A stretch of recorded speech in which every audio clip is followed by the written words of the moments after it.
you. So let's check if we have quorum. Dawson is present.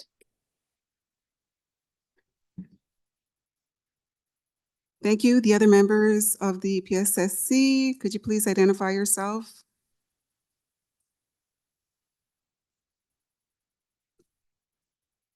Trustee King's beside me. Is Trustee Hastings online?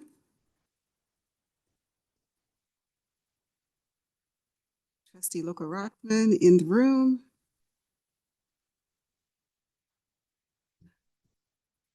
Just confirming with governance that we have quorum.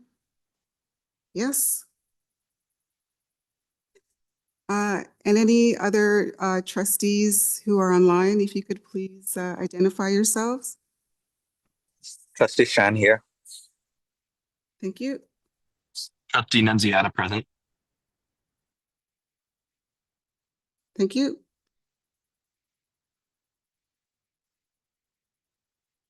Is that it?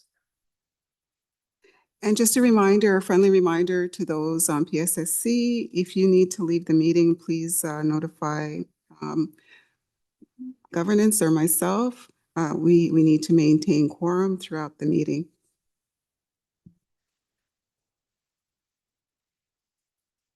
So good afternoon, everyone. I'm Trustee Deborah Williams, and I'm the chair of the Program and School Services Committee. And I'd like to call this today's meeting to order and welcome the committee members, trustees, staff, and members of the public. We'll begin with a land acknowledgement. Those who are able are welcome to stand.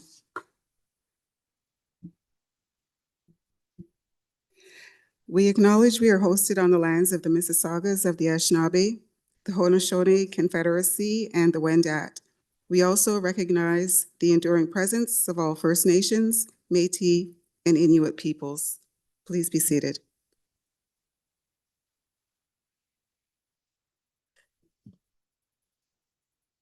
So I need a mover and a seconder for approval of the agenda.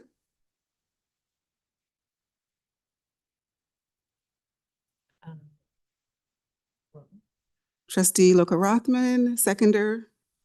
Shan. Trustee Shan, all in favor? Aye. Any opposed? And that carries. So trustees have had a chance to review the agenda and recommendations. Are there any declarations of possible conflict of interest? Okay, seeing none, we'll move on. So we're now moving on to item number 4, delegations. The delegations allow the public to address committees of the board and are designed to ensure that members of the public can provide information and perspectives to trustees as we navigate the decision-making process. Delegates are reminded that they are to provide input in a respectful and constructive manner and should not engage in any behavior contrary to the board's code of conduct, human rights policy, or delegation procedure. We have a number of delegations tonight. Each delegate was provided with a delegation number. You will have 5 minutes to present your delegation. You will hear a bell ring when you approach the end of your time. Trustees may ask questions of clarification following your delegation, and each trustee will have 3 minutes to do so. Please stay in your seat or hold on until we move to the next delegate or item. And that 3 minutes for questions of clarification includes the question and response. We'll begin with delegate number 1.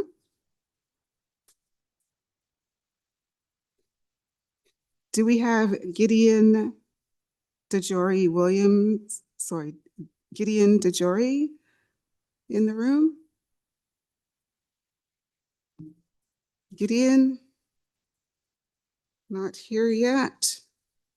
Well, okay, thank you.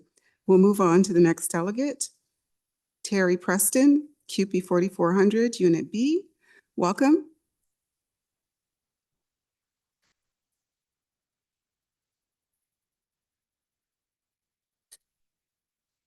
Okay, thank you.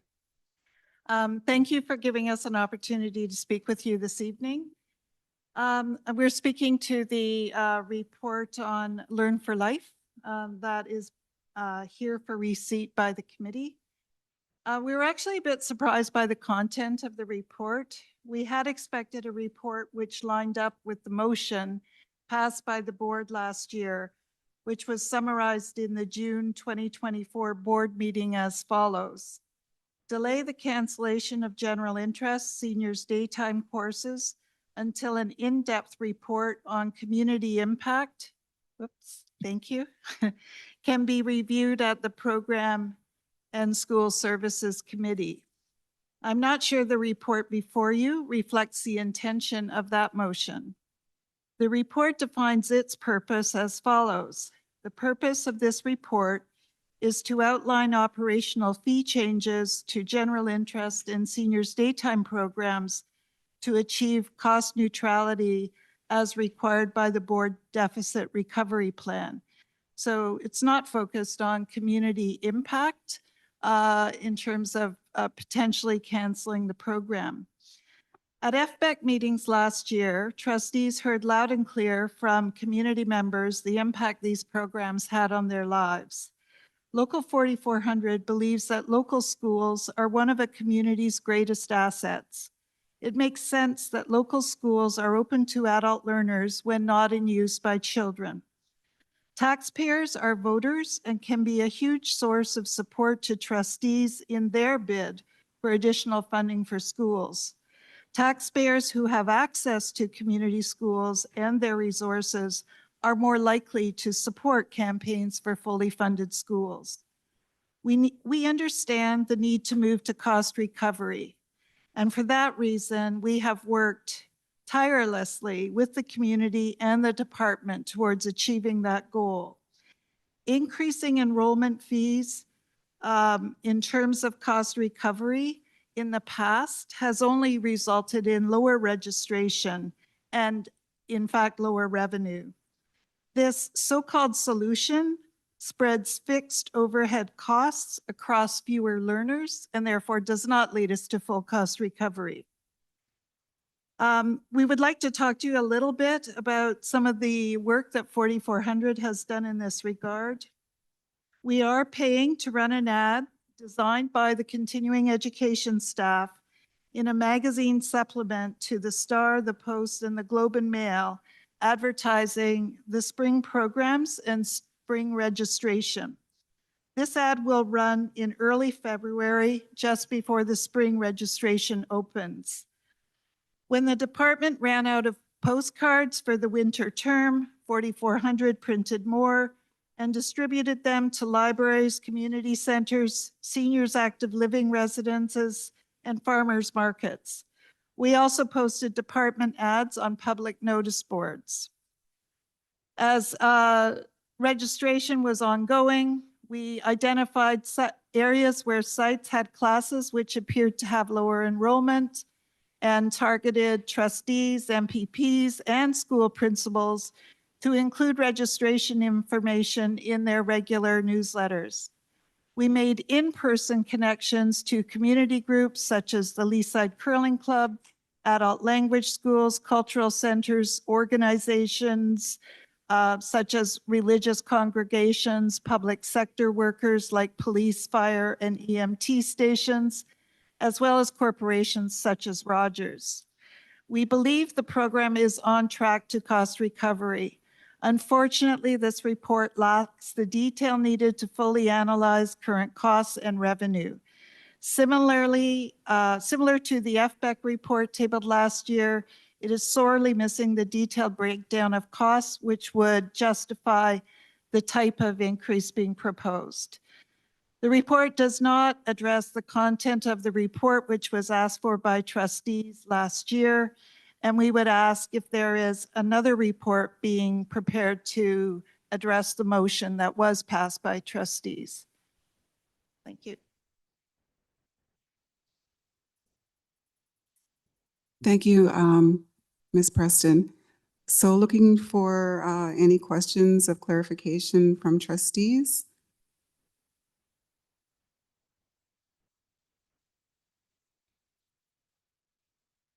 Okay, I'll just pass the chair for a moment just to ask a question of clarification.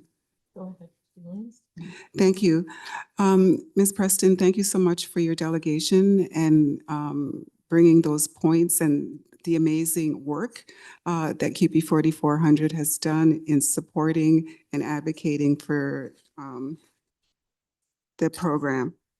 You mentioned that you printed more of the postcards when they ran out. I was just curious.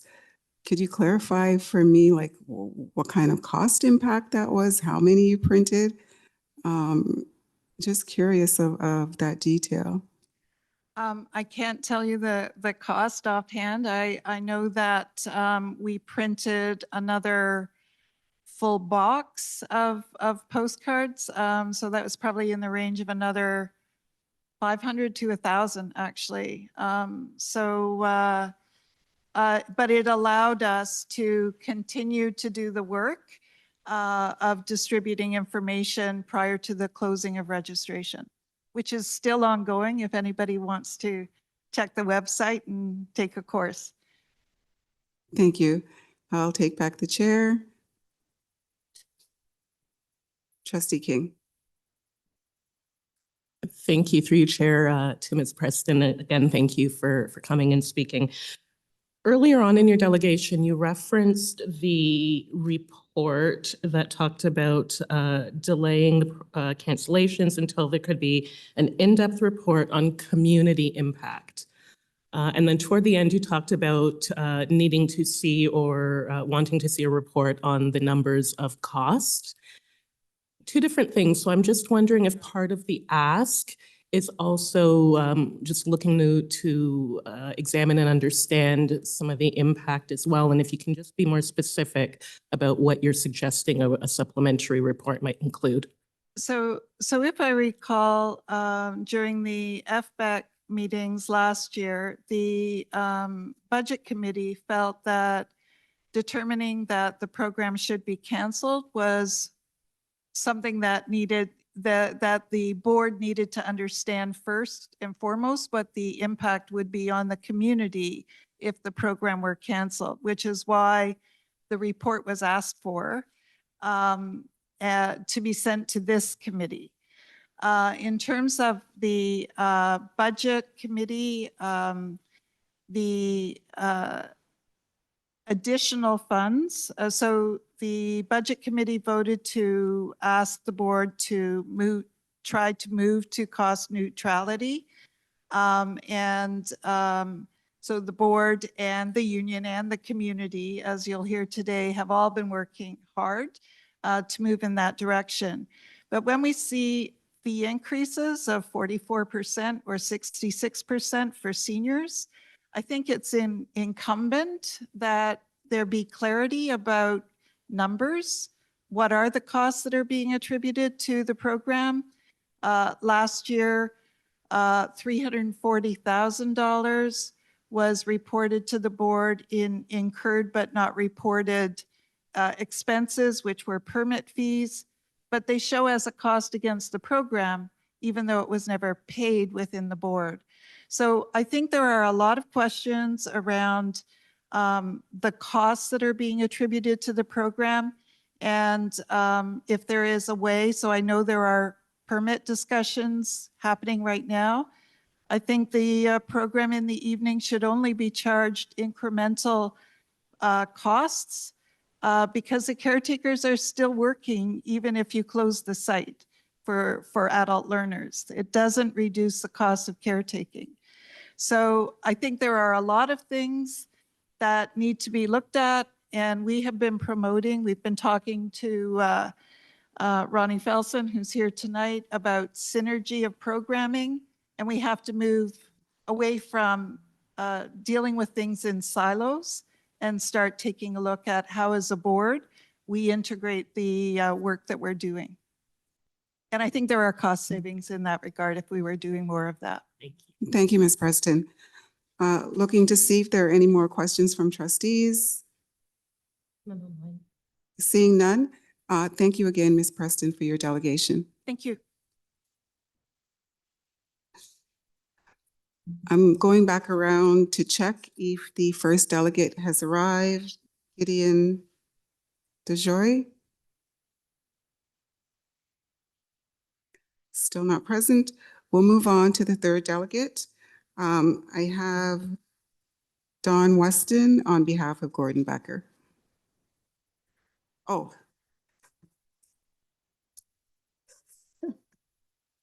Mr. Gordon Becker, welcome.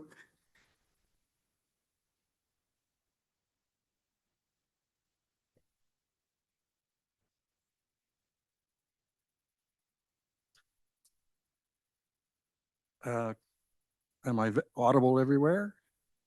Good. Thank you for the opportunity to make my case for keeping the Learn for Life programs accessible and affordable. You know my name, and I am the wood carving and sculptor instructor in the Learn for Life program. I am one of the very few fully qualified master wood carvers in Canada. I have been passing on my skills in this rare and difficult craft through the TDSB for the past 15 years. My focus is on teaching a level of this oldest of human skills at the highest level that my students are capable of absorbing. The making of art objects with the hand is as old as humanity itself.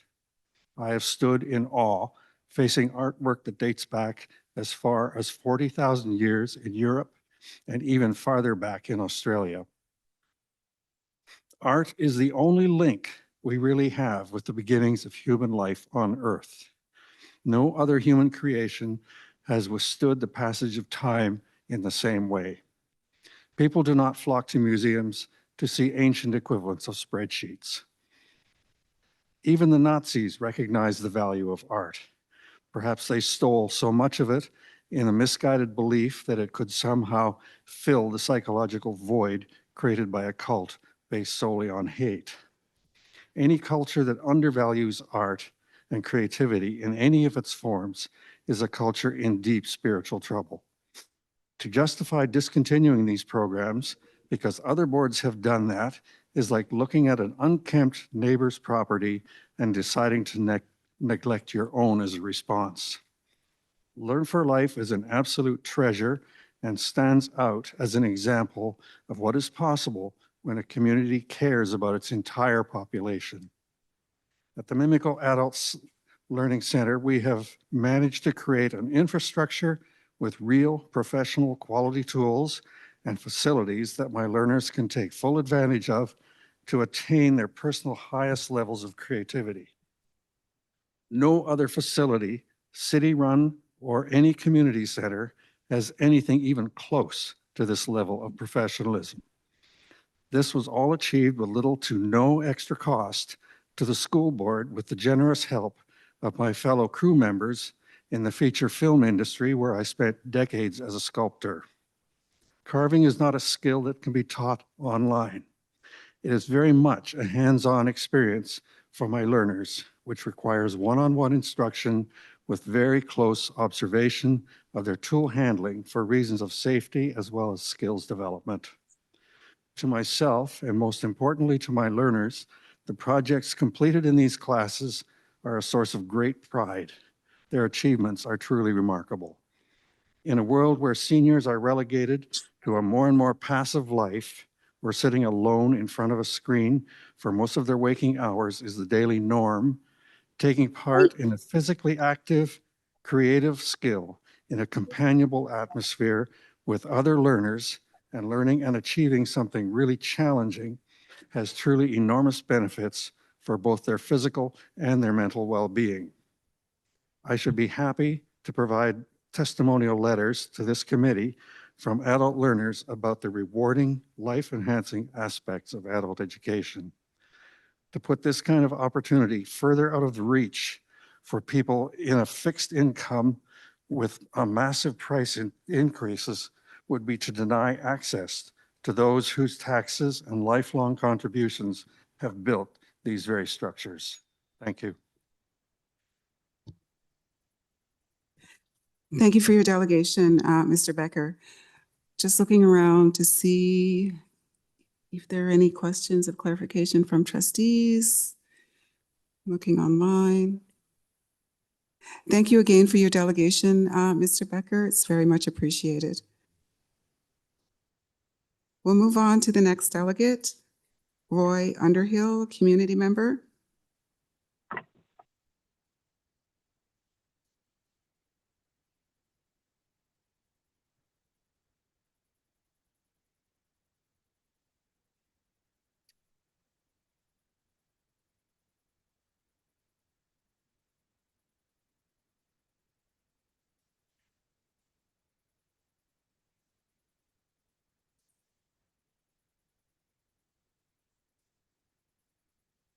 Okay, thank you very much for the chance to address the meeting.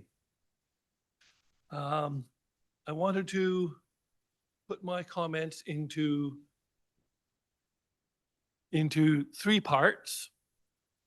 So part number one is that the Learn for Life program is truly wonderful. This is one of the cultural gems of our city. It's one of the reasons to live in Toronto. The courses are wonderful. The instructors are wonderful. And examples of exactly the reasons were just given to you by delegate number 3. It's important for people's health, for their involvement in the community, their physical health. They get great practical skills. I have been a student in this system. I've taken 12 courses. I've learned small engine repairs. I've learned cooking in Indian and Thai styles, how to play the fiddle, jewelry making, and canoe building and repair. And I have used all of those skills, and they have made my life the richer. So the conclusion I want to put, using myself and the previous delegate as examples for part number 1, is that the loss of Learn for Life would be an enormous loss for our city. Part number 2, there really is no replacement out there. Last year and in our materials for this meeting, various other options are mentioned. The community colleges, programs from the City of Toronto, various options that are hosted virtually. Not mentioned explicitly this time, but there are third-party options for lots of things out there. The key thing to remember about all these options is they have no capacity.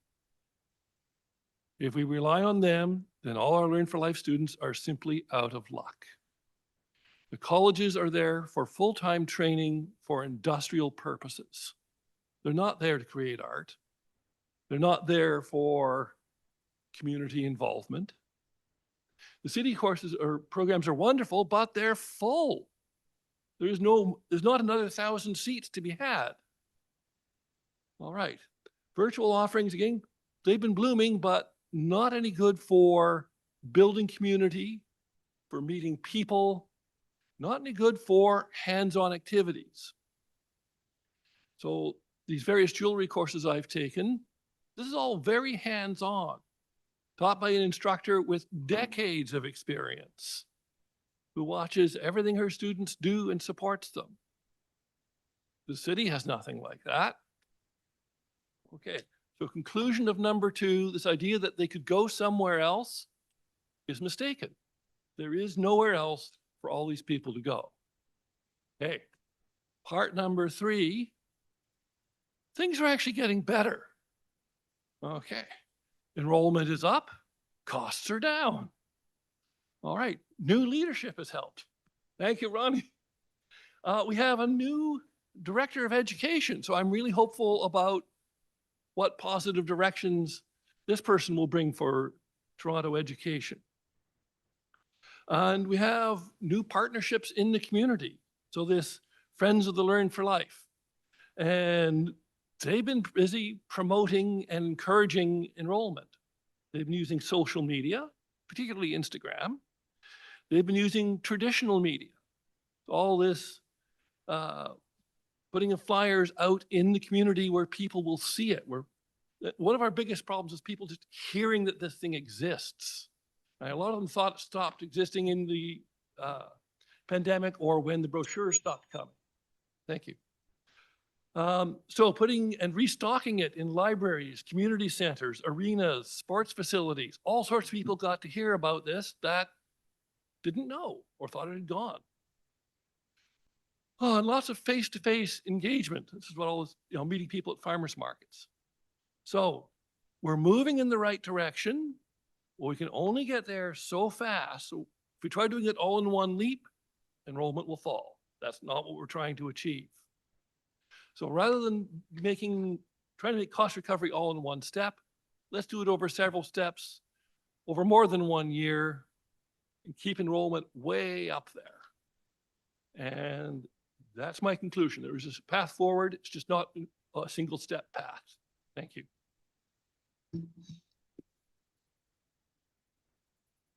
Thank you, Mr. Underhill, for your delegation. So just looking around to see if there are any questions of clarification from trustees in the room or online. Okay. Thank you again for your delegation, Mr. Underhill. Much appreciated. Our next delegate, John Weatherup. Hello? Hello? Online? John, you're online? Okay, Yeah, can you hear me? we can hear you. Go ahead. Okay, You I'll have get 5 started. minutes. Okay, thank you. It's John Weatherup, the president of the Toronto Education Workers, Local 4400. And you've been hearing from other delegates, and I know Terry Preston has put in for delegation already dealing with what the types of report this is and increasing enrollment to improve cost recovery.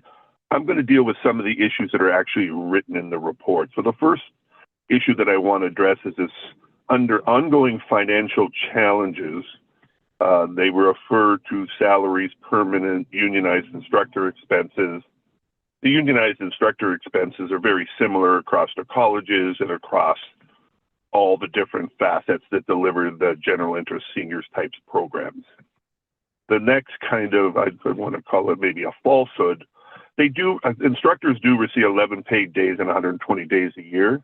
A lot of this work is 1, 2, 3 days a week. You'd probably have to work 7, 8 months just to take the time that they're referring to. I think it's very misleading. I'm sitting on the OMERS board. Most employees in these grouping with low hours do not participate in OMERS, and there's nothing in here to lead me to believe, or any material provided, that one of the cost issues is OMERS, because a lot of people do not participate. Statutory vacation pay, that's employment standards. The permit fees is an interesting concept that we need to get exactly what the permit fees are, and I presume the board's paying itself the permit fees, because there's no great increase in the caretaking line for permit costs. And I know the board receives about $85,000 of QP money for community use of schools. Under the union contract constraints, there's nobody been speaking to us about the seniority rights restricting staff flexibility. And you've heard from people, we're talking about people who do jewelry and auto mechanics and a whole range of different things. And so they haven't discussed it with the union. And anytime we've been through these types of situations in the past, we've had pretty intensive discussions on this issue. The next, the higher pay rates for instructors of seniors daytime programs compared to GI. How that occurred is general interest instructors 20, 25 years ago were non-union. The board cut their pay $2 an hour at that time to save money. They've been saving money for 25 years on the general interest instructors because they weren't covered by pay equity at the time. Severance payouts are, there's 2 years in waiting. It's not an issue. When you get into the program constraints, and I'm not going to go on any more of that. The other issue I need to address is the point it's still on page 2 under they refer to the POD funding from the government. The provincial government has been trying to cut these programs. I've been on the board 30-something years. and the provincial Tory governments have been on to cut these programs, and the savings of $600,000, it's more of cutting the programs than the money. And if anybody read the auditor's report of 2024, the key recommendations and the money going out the door at the school board is tens of millions of dollars, if not hundreds of millions of dollars. And we're talking about $600,000. I mean, it's ridiculous that they're cutting the programs for general interest. And now I'm going to talk about the seniors programs that are some of the most valuable. We worked on a program, brand Isolated No More. We worked with the University of Toronto, Baycrest, all the issues dealing with Alzheimer's and being alone. This context of seniors having this delivered has been a part of the school board for as long as I can remember. Fiona Nelson, who was a trustee at the time, has said, John, the reason, you do this with seniors is that they pay into the education system. They live in the community. They can get there easily. They don't have to travel across St. Clair's of this world or streetcar lines to get there.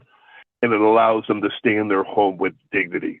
This small cost should not be paid on them. And let's be clear, in this report, they refer to $6 million over 20 years.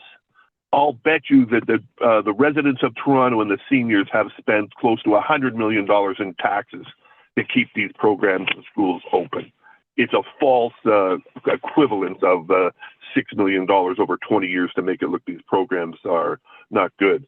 And the benefits of these programs to the community, which paid for these buildings and these services to begin with, their health has been paid 10 times over.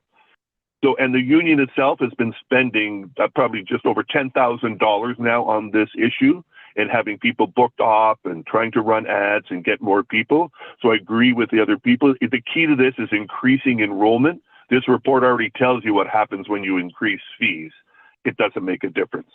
And when you look at the money that, okay, and I just want to close in saying, I think, you really got to think about the seniors in this city and the people that use these courses, and the union, as described here, is not the problem.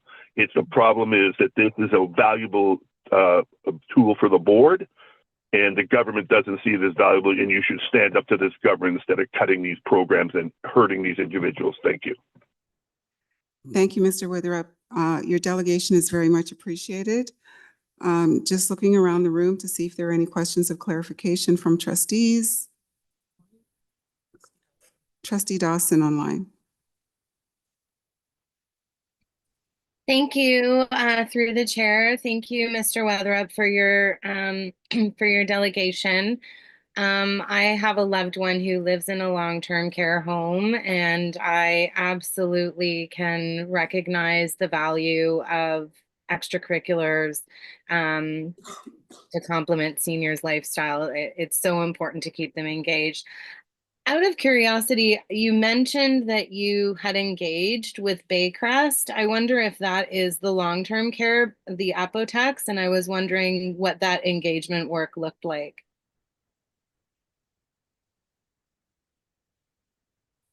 Through the chair.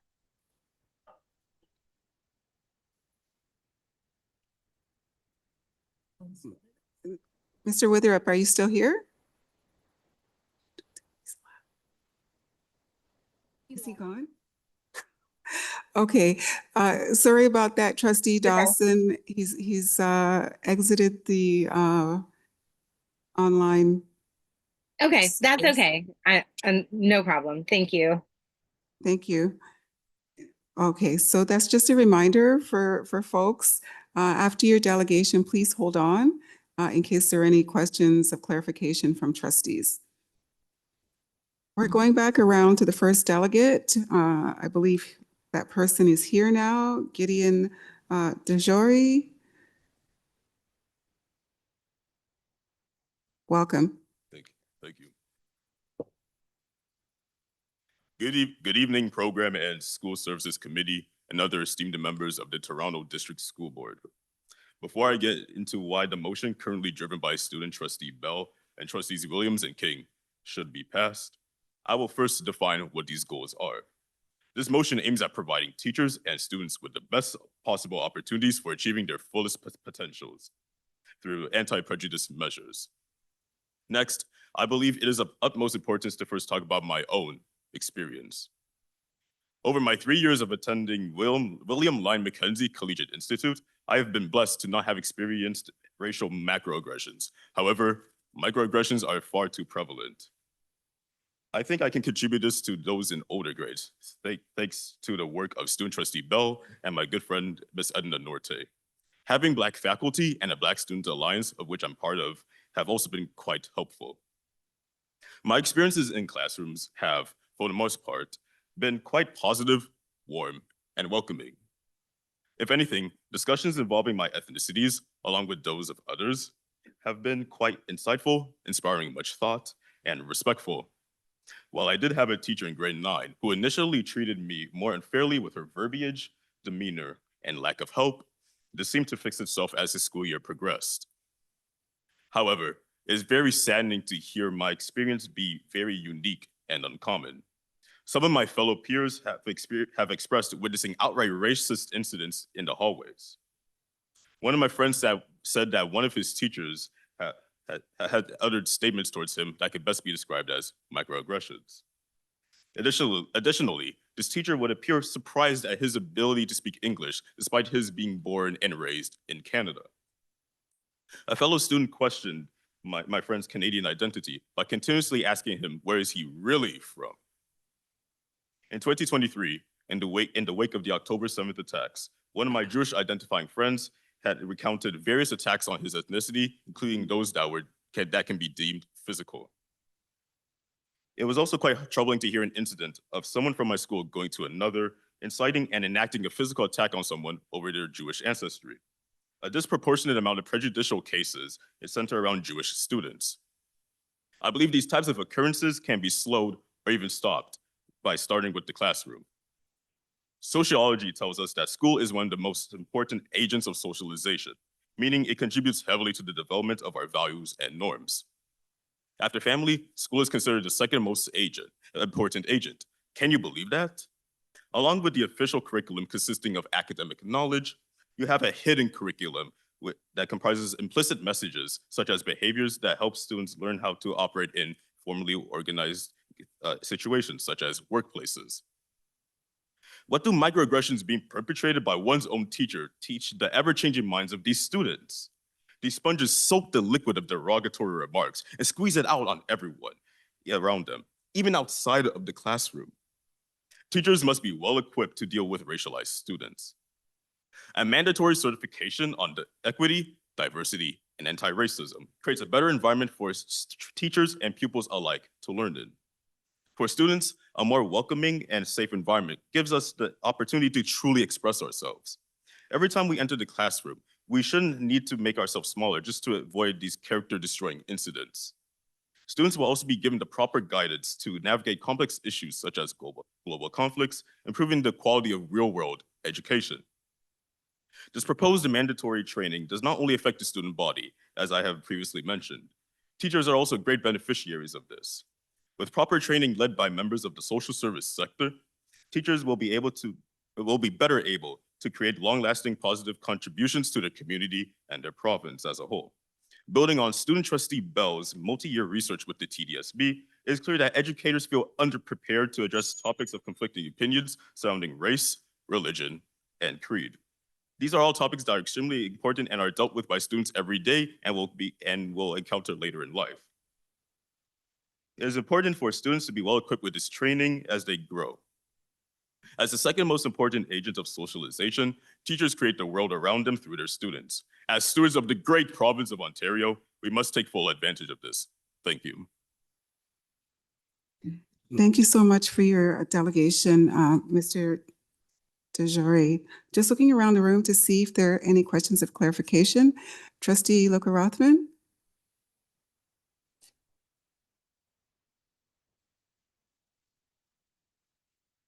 To say thank you. I really, really appreciate you coming and sharing your experience and those of your peers as well. And really taking the time to do so is really important. So thank you for coming today. Thank you. Student trustee Bell.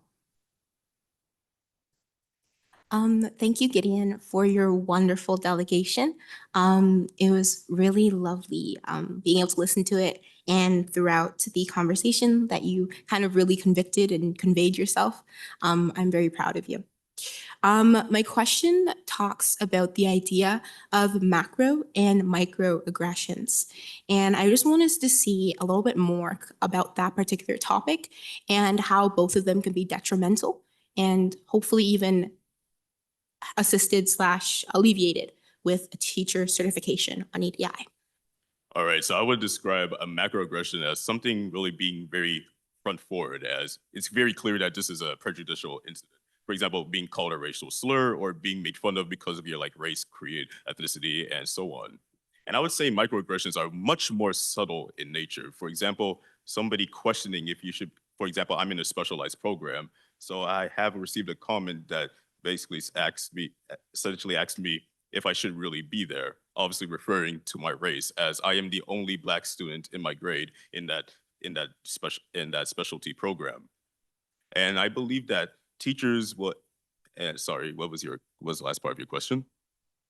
The other part was the idea of understanding how a mandatory provincial equity certification on equity, diversity, and inclusion would be able to assist with that particular piece when it comes to combating macro and microaggressions and how both of them are detrimental to students. So like I said, that these types of micro and macroaggressions can be slowed down or even stopped by starting with the classroom. And just by seeing how a teacher acts towards a certain student will show an example to the rest of my fellow pupils. So like if a teacher was treating me very rudely and treating me like I was nothing, then the students will see that is okay to behave towards me that way. Whereas if you see a teacher treating me with the utmost respect, then others will follow through, as well, like sociology tells us that people are really keen on listening to authority figures such as teachers. Thank you. No further questions. Thank you. Just checking to see if there are any other trustees who have questions of clarification. Seeing none. Again, thank you so much for your delegation, Mr. DeJory. We very much appreciate hearing from our students. The next delegation I have is Dawn Weston, TDSB student.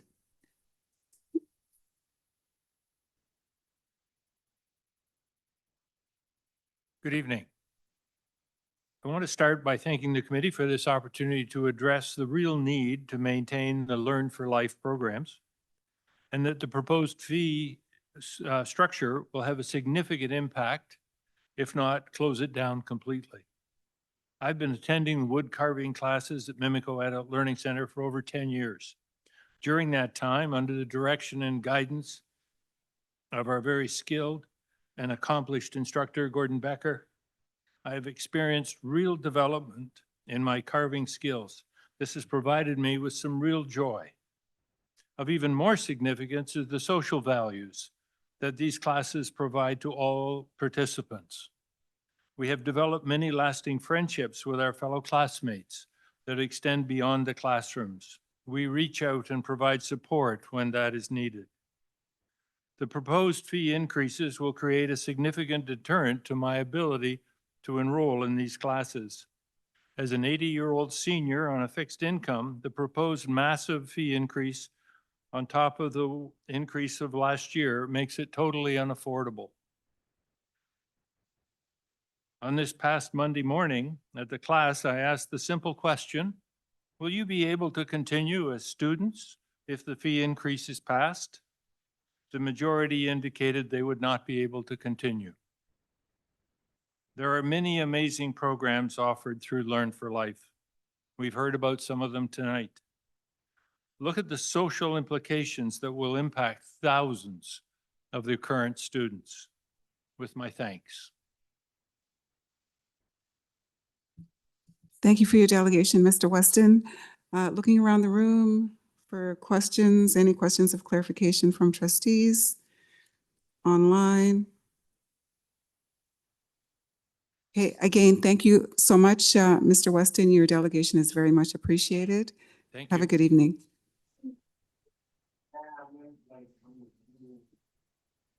Our next delegate Jared Westrich, Friends of Learn for Life. Hi, can you hear me? We can hear you. Go ahead. Perfect. Thank you so much for the opportunity to speak here tonight. My name is Jared. I founded Friends of Learn for Life. It's a group dedicated to supporting TDSB's general interest in seniors daytime program in its effort to achieve financial sustainability. Today, I want to celebrate the remarkable progress that's been made over the past year and share some concerns that I have about the potential impact of the proposed fee increases. So first, I'd like to sincerely thank the Con Ed department for their dedication over the past year and for compiling this comprehensive report addressing Learn for Life's challenges. Under Superintendent Ronnie Felson's leadership, the department has streamlined operations, cutting costs and increasing revenue through strategic program consolidations in order to ensure site viability. By working closely with our group, the department has fostered a spirit of transparency and community collaboration that's been instrumental in our shared success. Friends of Learn for Life volunteers, they've also been making a significant impact, whether it's by handing out flyers at farmers markets or collaborating with elected officials to feature Learn for Life in their newsletters. Each effort's contributed meaningfully to our shared goal of achieving cost recovery. So Friends of Learn for Life now has over 500 people who have signed up for updates. With the support of QP 4400, we've implemented paid ads in our new Instagram account that have driven thousands of visitors to the registration website using new innovative marketing strategies. The results of all these collective efforts have been nothing short of extraordinary. Last spring, the program was on the verge of elimination. Now the future of the program appears so much more viable as the root causes of the financial challenges are being understood and then addressed. So just to put it into perspective, last winter, 187 classes were canceled due to low enrollment. This year, that number has been dramatically reduced to around 50. And the classes that are running appear significantly fuller, with 137 classes fully sold out. And if you look at certain sites, we see even more reasons to be optimistic. So out of the 62 classes running at Central Tech, 57 have waiting lists. These numbers clearly demonstrate a strong demand, offering potential to generate even greater revenue in the future. As everyone involved in the program knows, the fees have a huge impact on how many people sign up. A fee increase of 45% for the general population and a staggering 66% increase for seniors would almost certainly lead to a sharp drop in registration numbers. I fear that many classes and entire sites would be canceled, and the deficit will just skyrocket with very little revenue to cover the overhead costs. Fee increases of this magnitude risk undoing all the progress that we've achieved together over the past year. Learn for Life's financial situation, it's also changing rapidly. Last year, the deficit shrunk by $100,000. This year, with the cost reduction and the increased enrollment, I expect that deficit to be reduced by an even greater amount. The proposed fee increases, they reflect the department's best assessment at the time the report was prepared. However, as new information becomes available and updated projections are generated, it's likely that such significant fee increases may no longer be necessary or even advisable. Therefore, I urge trustees to request an updated report from the Con Ed department around June, incorporating winter and spring registration numbers and finalize contracts for next year. This report presents an opportunity to build on the transparency that's been a cornerstone of this year's remarkable progress.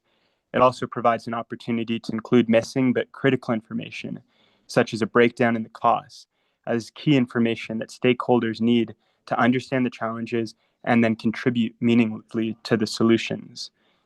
Together, we're making unbelievable strides towards saving this program, which enriches the lives of thousands in our community. However, these proposed fee increases, they pose a serious threat to the program's future. I think it's only fair to all the stakeholders that the final decision be made in June when all the relevant data has been thoroughly analyzed. Thank you so much, and I'd be happy to answer any questions. Thank you, Mr. Westrich. I'm looking around the room to see if there are any questions of clarification from trustees. Trustee King. Thank you through your chair, and thank you, Mr. Restrick, for coming in. Thank you for the collaboration, all the work that you've done, and I want to congratulate you along with the staff on the success that you've had so far. I appreciated hearing your outreach as well. I just wanted to understand, because it sounds like the volunteer capacity that you were able to generate had a really direct hand in the distribution and the outreach that was a part of this success. So I'm just wanting to understand whether or not, as a volunteer organization, you have the capacity and the interest in continuing to sustain that kind of support. Yeah, absolutely. I think we have the interest in sustaining it and really increasing it. So we're a completely new organization that started last spring. It's a grassroots effort, and so it takes time to ramp up. And every new initiative we take on, we're learning new things, and we're just becoming better and better and more efficient. So I think we've got all sorts of new plans for the spring enrollment campaign, new plans for the summer. And I really think that as time goes on, our capacity to impact the program finances, they're only going to increase. Thank you. And one follow-up question. You mentioned that you had about 500 folks signed up on your email list. Can you give us a sense, if you have it, of how many actual volunteers it has taken to engage in the work, the distribution, the outreach? How many of that 500 are active, online, on the ground, pushing that work? Yeah, so that 500 is across the newsletter and the Instagram page, and it's a bit more than 500 now. In terms of volunteers, there's a core group of people, closer to 20 people, who are really involved in organizing, handing out flyers, and running the social media, engaging with TDSB. But as we're getting new people signed up, we ask the question of, do you want updates, or do you also want to be volunteering? And a decent chunk of people are also interested in volunteering. It's since it's a grassroots effort, what it means to be a volunteer is a bit loose. So some people are putting in, 5 hours a week, even more at some points. Other people, maybe what volunteering means for them is bringing Learn for Life flyers to their offices and sending out an email to their hockey team. So in terms of the people who are volunteering in that capacity, I bet it's a lot higher than the 20 or so people who are doing more of the organizing work. Thank you so much. I think your time has ended, but that's helpful. Thank you. Thank you. Just checking to make sure we have all of the questions of clarification from trustees. Okay, seeing nothing else. Again, thank you, Mr. Westrich, for your delegation and all of the incredible work and advocacy you've done. Thank you. Okay. So the only other delegation is a written delegation. It's there available for trustees to look at. The written delegation from Marilyn Peringer, Learn for Life assistant teacher. And also an invitation to all of the oral delegates for this evening. Please feel free to send your delegation the written portion into the same email address where you requested to delegate, so it can be shared with all the trustees.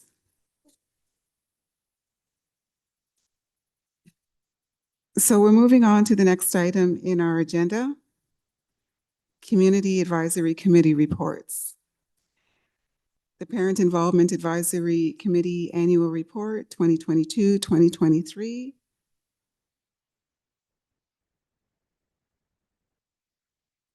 And I believe the co-chair of PIAC is here in the room.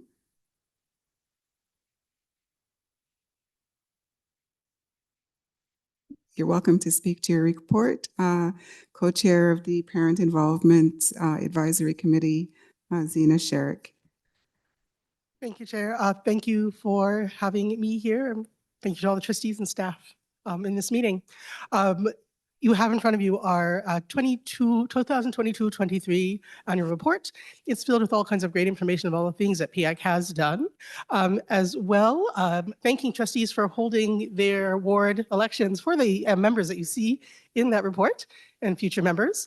Another item that there's many things in that report, of course, but another item that we take great pride in PIAC is our annual events that we have for our parent, caregiver, school council communities. And so we did 2 of those last year just because of the way the year worked and because we were able to get one in person, which was very exciting too. So those are the main highlights, I guess. I mean, again, you're going to look through that report and see all kinds of really great information about what we do, as well reminding everybody that they're always welcome to reach out to your co-reps in your ward, as well as the co-chairs with any questions you might have about PIAC itself. We've been around for a while. Some trustees have been around for a while to know what we do every day. If anyone has any questions, though, they can definitely contact us. As well, I do have a new co-chair. I believe she may be here tonight. I'm not sure, but her name is Sarah Ali. So now there's 2 chairs that could be attending these meetings. And as well, any of the other big highlights. So those are the big highlights to share. I know it's not officially in the report, so my apologies, but we do have our annual event coming up this year, and that's going to be February the 1st. And you may have already received invitations, but we welcome you to RSVP and join us. Thank you, Zena. Just looking to see if any trustees have any questions. And I see Trustee Dawson online. Thanks through the chair. Thank you so much, Zena, for coming tonight. Really appreciate the work that you're doing and the work that PIAC does overall. It's so integral to the functioning of a healthy board where parent engagement is so very crucial. I had a question, and I don't know if this has to do with the other section of your report, so the recommendations, but I did want to ask, I did see in the report that there was some information about the school council emails and a resolution that was made. Have the school council emails been activated, or is that still an ongoing issue? Thank you for the question. That is a great question. And we do know that emails have been activated, although challenges to this day still exist, actually, when it comes to the actual email functioning, school council chairs being able to get access to their emails. So thank you for bringing that up. Yes, so we were working on it last year. There were recommendations made. I know that PIAC is working with IT staff and the parent community engagement office as well. So that is something we're continually following up with. We want to follow up with councils this year actually to find out how successful they've been and how many challenges they may have faced when going through the steps and the processes to get those connected and engaging. Okay, thank you. That's helpful. I have a question for staff. Chair, is that appropriate at this time? No. No.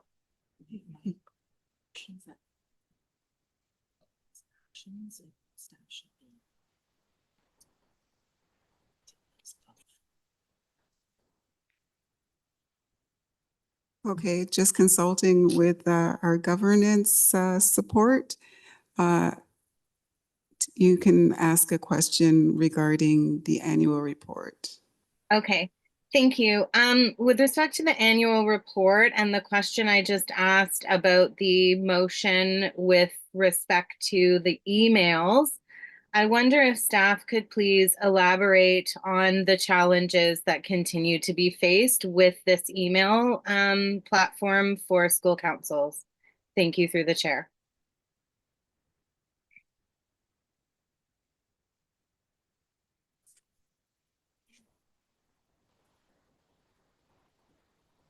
Test. Thank you. Thank you. And through the chair, in order to respond to your question, I'm going to turn to Executive Officer Singh, who would be able to respond to that. Peter? want to do a sound check. Are you able to hear me? We Okay, can hear thank you. That's great. I'm assuming the question is related to the email address the school councils use and how we are actually switching from a very specific email address, which was assigned to each of those school council individuals, to a generic one, which will be consistent and they don't have to manage multiple mailboxes. Mhm. Yes, correct. There seems to be some challenges with setting that up, so I just wanted to understand what they are. So those are in the past, and the school council chairs will have to manage their mailbox. Then at the same time, there was a second school council mailbox set up, the generic one. And some of the council members did not have digital fluency to navigate between two mailboxes within the same Outlook client. So when we met with the group itself, we wanted to eliminate that barrier. So there will be just one mailbox and they will leverage and multiple accounts will be able to access. So they don't have to navigate two boxes. So that's how we configured the environment this go around. And also on top of that, when we also made I will call hotline available number so they can call during business hours. If they run into any issues, they will get support right away to help them to navigate it. So those are the extra steps we took, and this was agreed at, I think, I don't remember the exact month, but we brought the whole idea and the concept to the PAC table. So this is how we will be moving forward. Okay, so just to repeat what I've heard so I understand correctly, it's correct to say that the roadblocks to implementation do not have to do with anything technical on our end, and that it's mainly to do with, human competency in activating the That's platform. true. There were no challenges around the technology itself, Okay. but we also are catering to the needs of individuals whose individual digital fluency levels are at, if we are rating it 1 to 10, they could be at 2, and for some of them, it could be at 8 or 9. So we wanted to make sure we simplify and eliminate another barrier. So we've been constantly talking to PAC and also collecting data on the back end as people call in saying, what are the other barriers we need to address? So again, this is what we proposed, and we're keeping a close eye on to make sure more and more school council mailboxes are active and they're being used for the purpose they need to be. Okay, thank you so much. That's very helpful. I have one more question. So to staff, do we have governance over Gmail accounts? So if a school council has been using a Gmail account up to the point at which these new school council TDSB emails are being activated, if they were using a Gmail in the interim, does TDSB have governance and access to that? And then as a supplementary question, for instance, could they be subject to FOIs? And are they subject to MFIPA? This is for Gmails. Through the chair, I wanted to differentiate between the board-owned Gmail platform, the one we use actually for teachers and students. That is different from individuals who use their personal email to do board business. So, sorry, to staff, I would like, through the chair to staff, I would like to understand if school council Gmails that are privately set up, so an actual Gmail account called schoolcouncil@gmail.com that somebody has set up that has been in operation potentially for tens of years. do we have jurisdiction over those Gmails in terms of, are they subject to freedom of information requests, and are they subject to MFIPA? Thank you through the chair to staff. To the chair, if we look at through the technology lens, we do not have control or access over those mailboxes. So I'm They're not personal. asking through a So technology. I'm going to get to the next one. I'm going to get to your next part. I just wanted to clarify for some of the people who might be listening on line 2. The next question I wanted to answer you, it should be going to the legal itself, who can give direction on the MFIFA piece itself. My understanding is, it doesn't matter what platform you use, as long as you're doing board business on that platform, it can be FOI'd. So I just wanted to clear that's how, in my understanding, MFIFA compliance piece works. So those mailboxes will fall under if somebody does that, because they've been used to do board business. Okay. But I will wait for legal to clarify Yeah, further, I because would like a it's a legal school, response it's a through the school chair council. to the director. Yeah. Thank So you. we're going to have a response, Associate Director Salmon. Yep. Thank you. And through the chair, I'll pass it over to our legal counsel, Ms. Seville. Thank you. Thank you, and through you, Chair. MFIPA only applies to documents in TDSB's custody and control. If there is a private Gmail account that TDSB does not have access to, then we do not have control over it. I want to be cautious when TDSB staff use personal devices for board business. There may be a question as to whether or not that falls within TDSB's custody or control. So a private Gmail account that TDSB does not have access to and is set up entirely separate from our IT services and is not run by a staff member, that would not be within our custody or control, and therefore would not be applicable under MFIPA. Okay, so just to be crystal clear, somebody could technically take email addresses from a school council Gmail account if it has been set up privately for the school council, and even though it is used solely for school council business, somebody could take personal information from that email and TDSB would not be liable. Is that correct? Thank you, and through you, Chair. That would be a separate question. And unfortunately, I'm going to give a very lawyer answer that says it depends on how that happened. Okay, I would like to have a conversation offline maybe about a specific situation. Thank you very much. That's helpful. Thank you, Trustee Dawson. Just looking around to see if there are any further questions. Trustee King.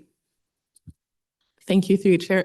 I just wanted to make sure that I'm clear. I'm going back to the statement that you made about the issue around the school council emails.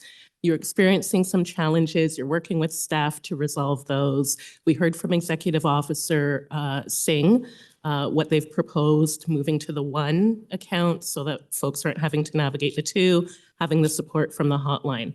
Is it your position that that is the response to the challenge and that's moving smoothly and PIAC is satisfied? Or I'm just trying to clarify if your position is that that solution being proposed, the transition is not going smoothly. Thank you. Do I officially say through the chair? Sorry. Sorry about that. So is one item that's been helping for sure. There are still challenges which school councils are finding, whether it's individual situations where they're going to their ward reps just to say we still can't get our emails. As well, there's sometimes a challenge when it comes to a school council approaching to get information, let's say, from their principals on site. So again, they can be very individualized. I'm not going to generalize and say everybody's having the same problems. So it is helping. But we are still hearing that there are some disconnects when it comes to emails. That's why PIAC actually wants to send out a survey to school councils to actually find out what their current concerns are or where their current challenges are. Just because there are still some, it's getting better. It's getting a lot better. That helpline has been quite helpful for school councils. I know when the shift happened from the individual emails to the general box, that caused some disconnect for people because they actually didn't have access to their emails at all while that transition was happening, but that's par for the course when it comes to technology. So people took a breath and were able to calm and find the way through that. So the challenges do exist. Some have been resolved, which is great. And there are systems in place now where there is more communication back and forth, which is definitely helping on that. Okay, thank you. That's helpful. Thank you. Oh, it looks, Trustee Dawson, did you want to ask another question? I did. Sorry, I had one on my list that I forgot to ask. Okay, so with respect to non-board funds raised by schools, my understanding is that at any given time, Actually, Trustee Dawson. is that not a part of the That's report? the next item. Oh, okay. All right, then I have one last question about how PIAC recommendations come to us. Can I ask that? No? Yes. Okay. So through the chair, when we get a recommendation from PIAC, my understanding is that there's a process that PIAC undertakes when they bring recommendations to us. Can you please explain that process? Through the chair. So the process, our working groups will generate a recommendation. They bring that to PIAC itself. PIAC as a committee will vote on that recommendation. And if it passes, at that point, it is placed in a report to a committee of the board, such as the one that's in the report from June. And it's brought to my understanding that's the process. But although I don't mind being corrected, but I believe that's the process we've used. Okay, thank you for that. And I do have a question for staff then. If there is a recommendation that comes to us, is it only at, a committee forum, or can it also be by a letter to all trustees? Through the chair to staff. Thank you, and through the chair. Community advisory recommendations should go through the staff lead. The staff lead usually takes it to executive council. Executive council usually discuss that particular recommendations, and then the recommendation is then effectively moved to the particular committee that the CAC has advised that it should move towards. That would be the process. So then it's correct to say that recommendations should never come to us by email. Through the chair, recommendations should not be coming directly to trustees through email. It should be working through the governance area and through the staff liaison person. Okay, so if a recommendation comes by email or it doesn't follow the process, what is the process to redact that information? Thank you, through the chair. We would have to deal with that on a case-by-case basis, and that would have to be brought to our attention as staff, and then we'd try and address it with the actual CAC, with the co-chairs in the immediate, because at times when things do move in that direction, usually it's that individuals may not have been aware. That's all. Thank you. Okay, thank you. And I appreciate the comment on, human error. That's reasonable. Thank you. Those are my questions. Thank you. So seeing no one else on the speakers list on this item, the PIAC Parent Involvement Advisory Committee Annual Report 2022-2023. Need a motion to receive the report. Need a mover, and it's moved by Trustee King, seconded by Trustee, was that Trustee Dawson? Yes, it was. And we don't need eScribe. Just,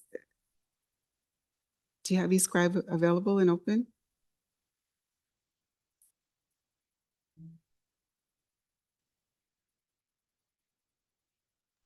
Shan in favor. Trustee Patel in favor. King in favor. Okay, we're waiting for it to come up.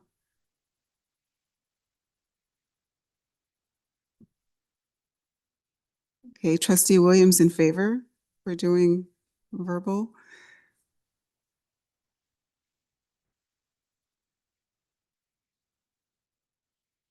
And that carries. Thank you.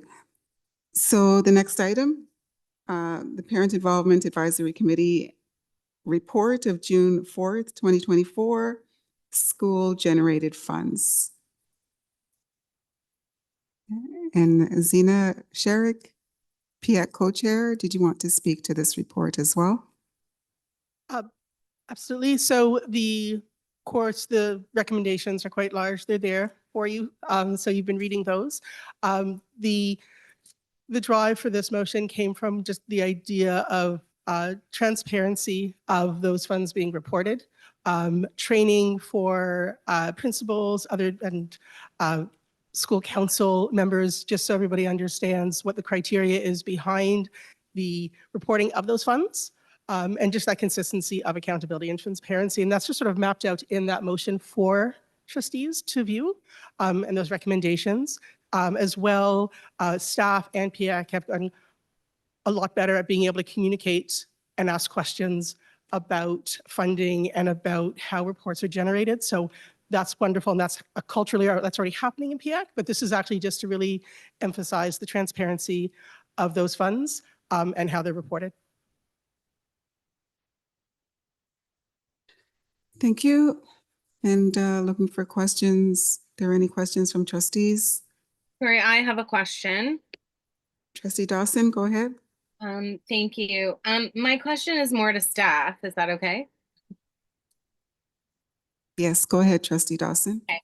Okay. So with respect to non-board funds, my understanding is that at any given time, the gross amount for school fundraising, not the net amount, is reflected in that school generated funds, that's the school's portion. So are we in any way concerned that these numbers will be overinflated as a result? Are there any concerns with this motion? Through to the Associate Director, Salmon.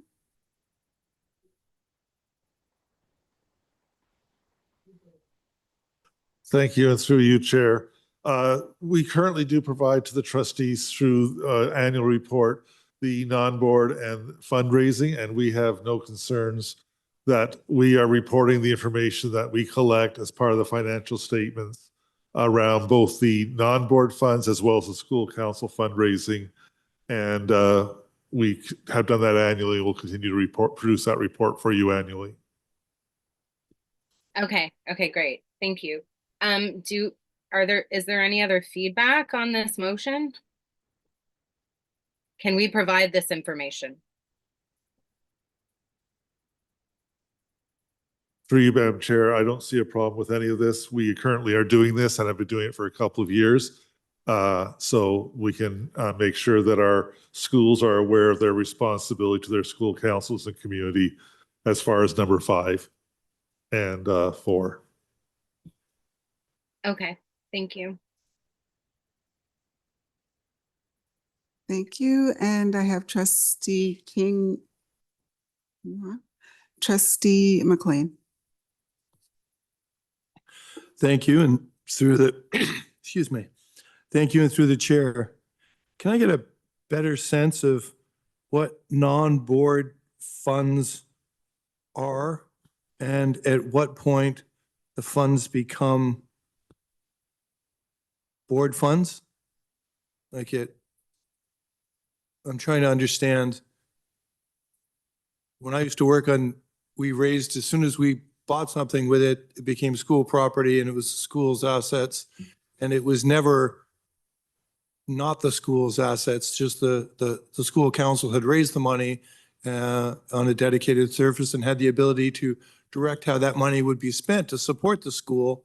But I'm curious about the sense of ownership and non-board and board, and I'd like to know where the line is. And is there and while you're chasing down that, a follow-up that, is there a point at which if it's non-board funds, they can be withdrawn? And who controls them in this non-board status? So thank you, and through the chair, I'll begin before I turn it over to Mr. Snyder. When we look at non-board funds, schools in varying sizes collect actually significant large numbers of funds. When I look at the student activity fee collection process, depending on the school and the nature of how much money is actually asked for student activity fees, when I look at bake sales and other types of fundraisers, candy canograms and various other things that run in schools, those funds usually get deposited in your non-board type funds. I'll turn it over to Mr. Snyder at this point in time for any further clarification. So through you, Madam Chair, there are three basic resources to schools have available. Obviously, their school budget is part of the core education funding. The second is what we call non-board funds, and that's funds raised by the school staff within the school. And the third is school council fundraising that supports the school as well. So non-board funds is really the staff and students raising within the school, separate from what the school council may raise as part of their fundraising activities. The proceeds come to the school either in hard resources, assets to the board, or in things like field trips or other events like that. Thank you. And just to follow up to the chair, if the students and the staff are raising money internally, is how that money will be spent decided before the money is raised? Or do they raise the money independently and then try to determine how best to put it to good use? Through you, Madam Chair, all fundraising, both school council and non-board funds, should be with a purpose in mind, and it should be explained to the student, staff, and parents what we're raising for and what the use of the funds will be. We are not supposed to be fundraising generally for, it should be for a purpose. And again, through the chair, is the same expectation for school that for non-TDSB funds raised by students and staff, that they be used within the school year in which they're generated, unless there's a particular long-term range that is identified and everyone is working towards? Through you, Madam Chair, that's correct. We do generally, guidance is that this fund should be used in the year that they're raised for students that are in the school at that point in time. But there are occasions like playground improvements where it may take 2 to 3 years to do. But we try to ask schools and school councils not to keep large balances for a long period of time, because you're not benefiting the students that raise the funds. But we do realize there are approaches that take a couple of years sometimes to materialize enough fundraising. And again, through the chair, in the event that a school, that staff and students identify a goal, begin to raise funds in that direction, and then ultimately determine that their goal can't be met. They tried to raise, 5X, and they could only raise 2X. So they couldn't achieve their goal, and they couldn't therefore appreciate what they had in mind. What happens to the money that was raised? The money stays at the school, but whether it's through non-board funds or school council, there should be a clear communication to the community, and there should be input from the stakeholders that raise the money as to how that money would be redeployed to support the students of the school and the school. Thank you. I have no further questions. Thank you. Thank you. Just looking if there are any further questions.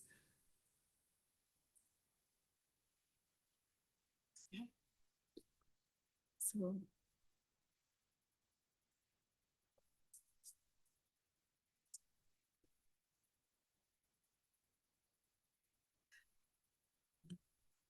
looking for a motion.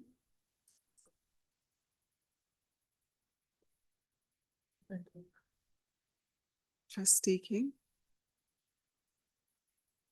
Thank you, through you, Chair. So having heard from Chair of PIAC and having heard from staff that there seems to be agreement in being able to provide and the benefit that this information would bring. I'd like to recommend that we refer it to staff to continue working on and implementing in collaboration with PIAC. Thank you. I need a seconder for that motion. I'd be Seconded by, Oh, sorry. we have trustee Loka Rothman in the room seconding. Are we opening eScribe? Yes. Let's see if I can see it.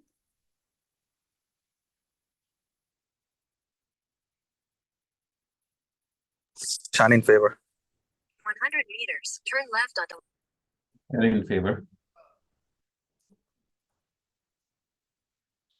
Okay, trustee Williams in favor. Mine's not opening. Sean in favor.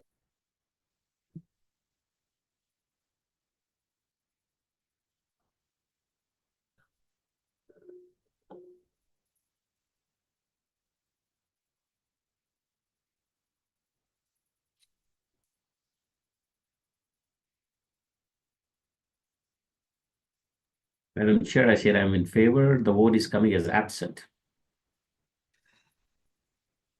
It'll be adjusted. Thank you, trustee Patel. Thank you. So that carries. Okay, and thank you again, Zena, and thank you for all your amazing work together with the Parent Involvement Advisory Committee of the board. So our next agenda item, Special Education Advisory Committee Annual Report 2023 to 2024. And we have the co-chair of SEAC, David Leposki. The chair of SEAC, David Leposki. Good afternoon and happy New Year to everybody. I discovered on my way in that I'm not only presenting on the motion that we've got coming up, but also on our report. Let me just summarize on the report as follows. My being picked up now, that's better. Okay, let me start again. I'm chair of the Special Education Advisory Committee. Happy New Year, everyone. With respect to our annual report, I could just summarize what we've been doing in this way. The school board has about 250,000 students. 40,000 or more are students with special education needs. That's more students than some school boards have in their entire student population. Now, that's more than some towns in Ontario have in a total population. The Toronto District School Board is the biggest educator of students with special education needs or disabilities in the country. And as I'll be addressing when I get to our motion and the submission I've sent you in a few minutes, they're coming to school in a school system which, like all school boards, is largely designed for students without special education needs. Both the buildings, the curriculum, the digital equipment, the gym equipment, the curriculum design, everything. So as you can imagine, 40,000 students coming to a school board, like any school board that is not really originally designed to serve them, can face some challenges, as can their parents. Our statutory committee, the Special Education Advisory Committee, is meant to bring advice to you and the staff on how to do best for these students. And on my becoming chair last year, and I'm back as chair this year, senior staff turned to us and said, look, you folks raise a lot of stuff. Give us some priorities, which is a totally fair request. And so we did. We identified 3. And while we are working with staff on a number of issues, These three have been the subject of a core focus. One, you've heard from us on last fall, the need to far better inform parents what's available for their students. One I'll be dealing with in a few moments when we get to the next agenda item, and one which we're in the middle of working on, in fact, vigorously discussed in depth in this room 2 nights ago. But that's, and when we come to you, and with this I'll wrap up, we come to you when we've identified a major issue, when we've worked with staff on it to raise our concerns, discussed and asked to be briefed on the issue, and when we feel that more needs to be done and we need the intervention of trustees. If we are dealing with an issue and it's addressed in our discussions with staff, we don't bring that to you because you're busy and so are we. So that's the basic way we try to operate over the past year and in the past. Essentially, we exhaust the avenues to raise concerns within the board at the staff level. And as well, we come to you only when it's a big ticket item worthy of your time and needing your attention.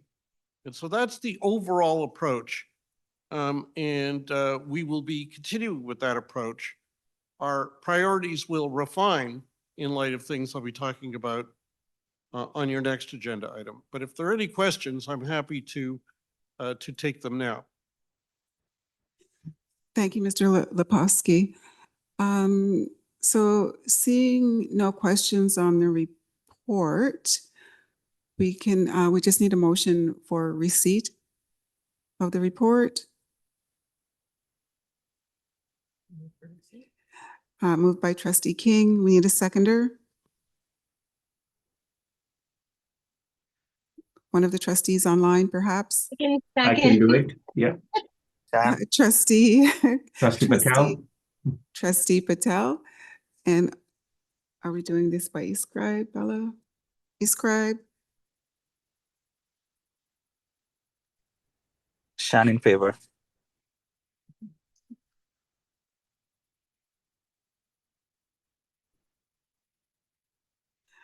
Trustee Williams in Patel in favor. favor. Sorry, who was that online? Trustee Patel. Trustee Patel in favor. Trustee Loka Rothman is not in the room. And marker absent.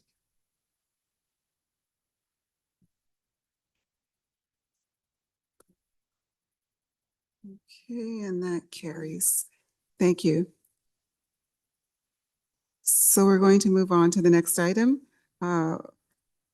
Special Education Advisory Committee report of October 8th, 2024. And there are 2 items: community membership updates and creating a fast, fair, effective one-stop avenue within TDSB for parents of students with disabilities, special education needs. I believe TDSB is not accommodating their child's learning needs. Those are the 2 items. The first item is a Actually, proposal of staff. One moment. Item 1 is going to staff. Yep. Community membership updates. Thank you very much. Can I have that item up, please?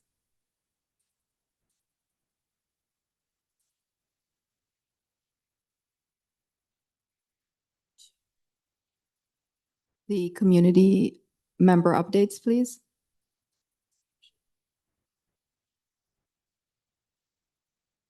No, this one, yes, thank you so much. Good evening.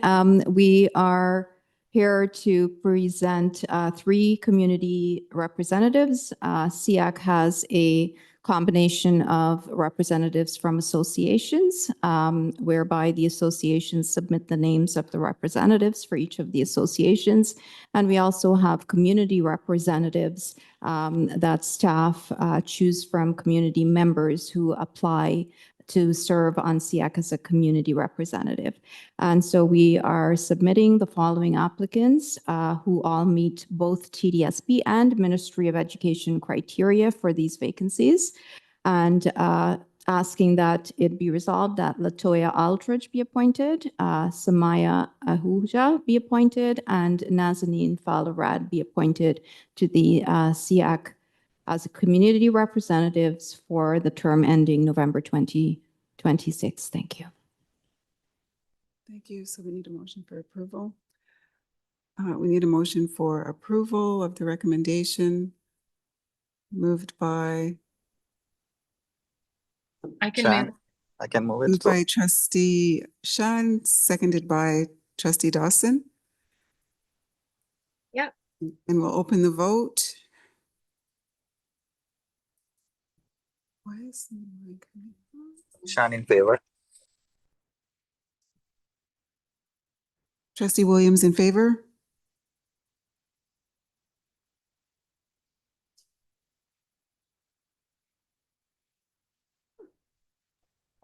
Hastings in favor.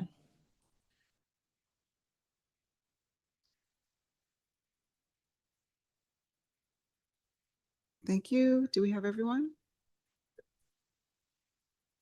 And that carries. So we're moving on to the second item, which is a recommendation from SEAC, a motion, a recommendation from SEAC. Mr. Lepowski.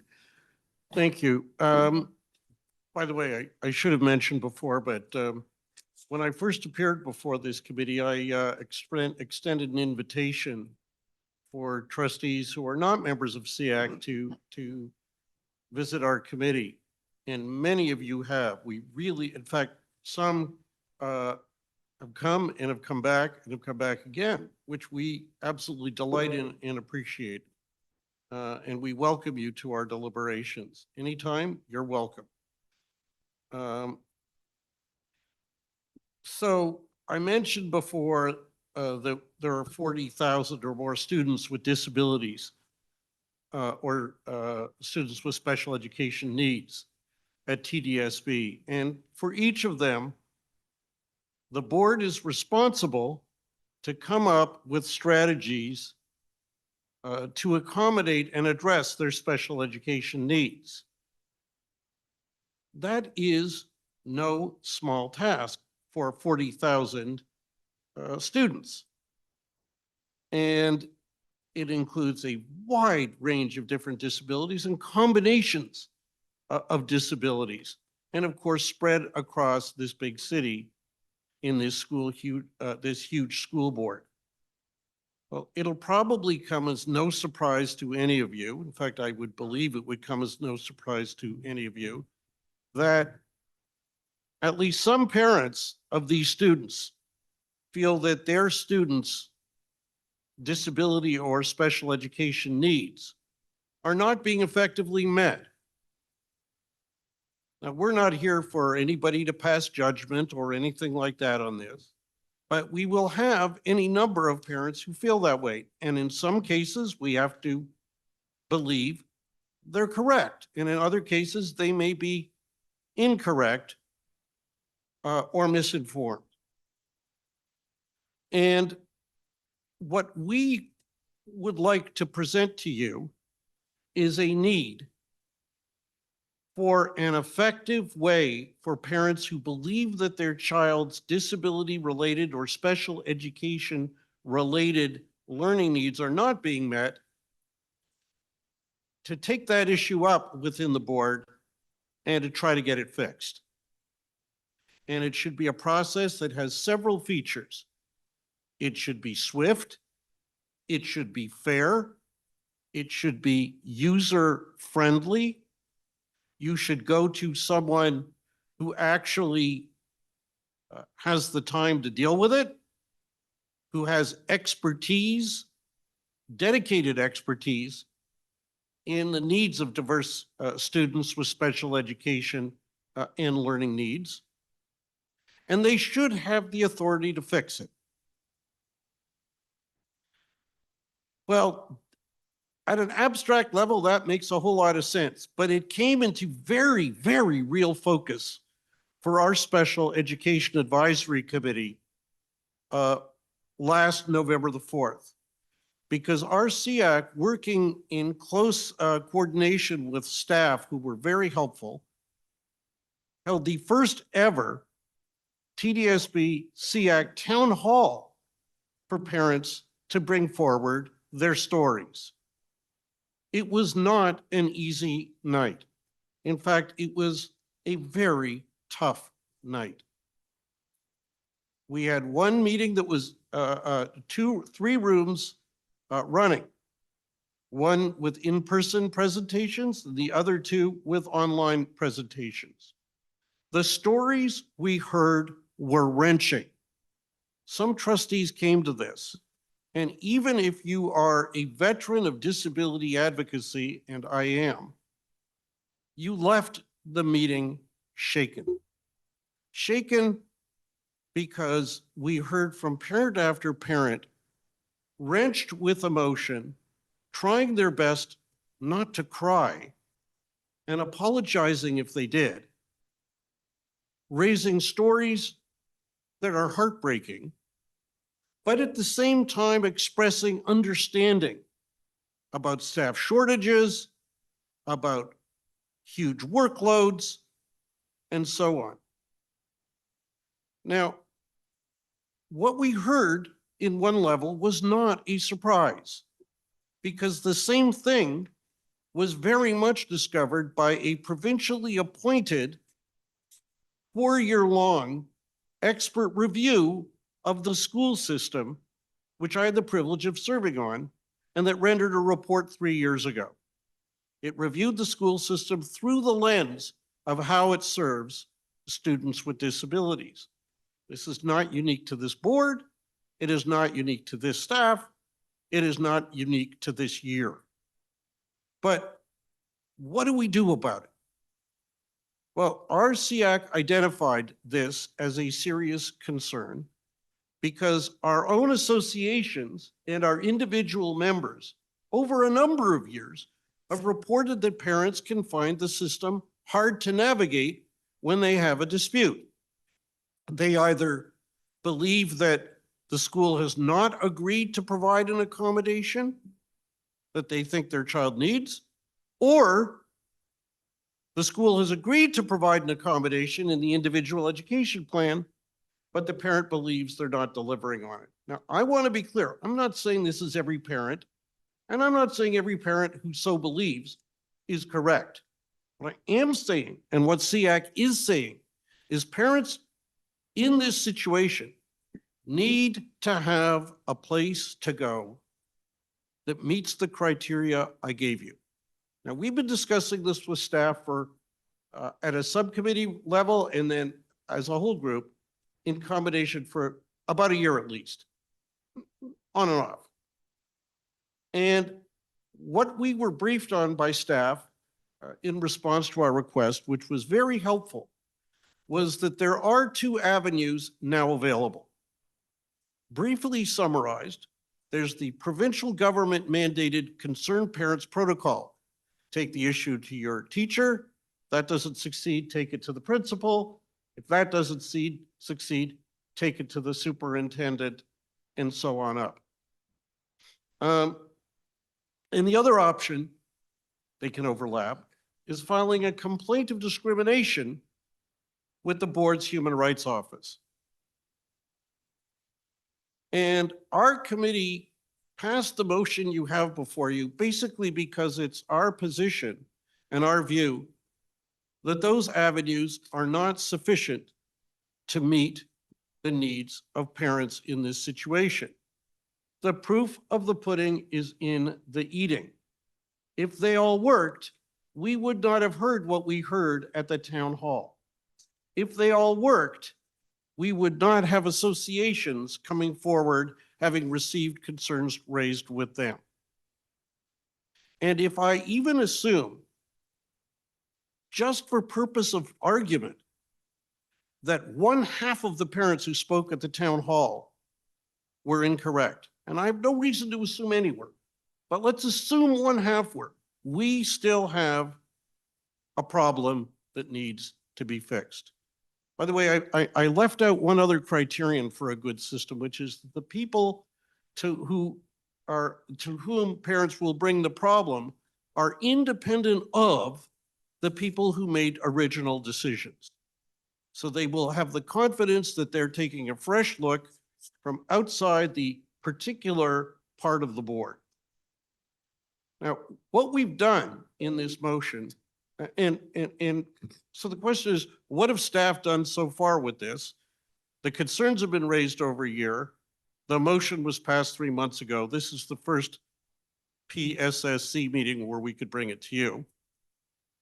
And I asked staff at our SEAC meeting on Monday, and the answer is nothing yet. It's not a categorical statement that they aren't going to do anything. It's just nothing yet. We acknowledge that they're busy, but this is one of our major priorities, areas. Now, and the other answer that we've been provided is that this is what the province mandates.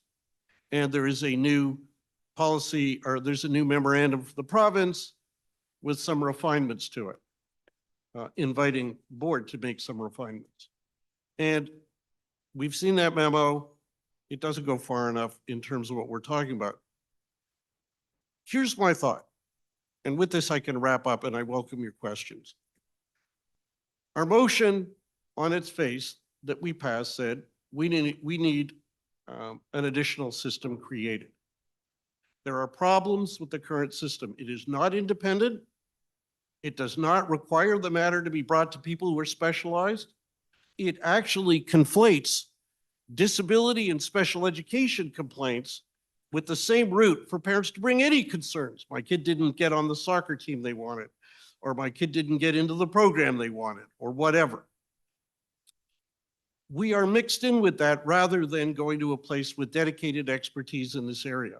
The concerns are taken up to a superintendent who supervises the principal. They're not independent of the whole process. Not impugning anybody's motive. Please understand that. There are no bad guys here. There's no bad people here. There's a problematic system. And also, the superintendent doesn't necessarily have authority to fix the problem. If my child needs more hours of teacher of the visually impaired specialist itinerant or teacher of the deaf itinerant, the superintendent has no, they can call and ask, but they can't direct. Now, we were told that the special education department can be consulted, and that's helpful. And they've got some expertise, of course, but it's still not the same as having the family and the board in the room with someone who could try to do what we in the law biz called alternative dispute resolution, trying to mediate, resolve, find if there's a solution, smooth things over, live up to the commitment of parents as partners that's in your multi-year plan. Remove barriers, like is in your multi-year plan. This system is more of a barrier than a barrier removal strategy. So what do we suggest? Are we asking you sitting here today to pass a motion saying, create the new system? No, we're not. We'd like it, but we realize there's work to be done. So we'd like to ask this committee to not, and we're also saying, no, please just refer it back to staff, because that's where we were before we came in the room. That's where we were on Monday at our SEAC meeting when I asked what's happening. It would be helpful if the committee would move to refer it to staff, requesting a range of options or ideas be developed. Of course, SEAC would welcome the chance to be consulted. And as part of the request, to refer to staff the idea of developing or exploring the idea of some trial and error experimenting. It may be before you change a system for 40,000 students that you might decide to try it out for 1 or 2 schools. See how it works. If it turns out not to work any better than the current system, well, that's not going to help, and we don't want to create busy work. But if you get feedback that says, hey, that actually worked better, then maybe that's something we could then expand to a group of schools or a learning center or eventually the whole board. But we don't stop. We can't get going unless we take that first step. And just leaving it with staff to review or to study, from my experience, will not be sufficient. So for those parents who are at home or watching online now, and who are either one of the ones who told us those wrenching stories or could well have been there telling their own equally wrenching stories, we need to give them a better avenue. There are other fronts that need effort, getting more money from the province, removing barriers in the board. There's a number of fronts we got to deal with, but this is one that can and should be fixed. Subject to any questions, that's what SEAC asks of you today. Thank you, Mr. Lepofsky. I have Trustee McLean on the speakers list. Thank you, and through the chair, thank you, Mr. Lepofsky, for coming and sharing your insights and the insights of SEAC. I had the pleasure to be there at the town hall meeting, and I can certainly attest to how difficult it was to listen to the firsthand accounts of some of the families share some of their challenges that their children experience in our board.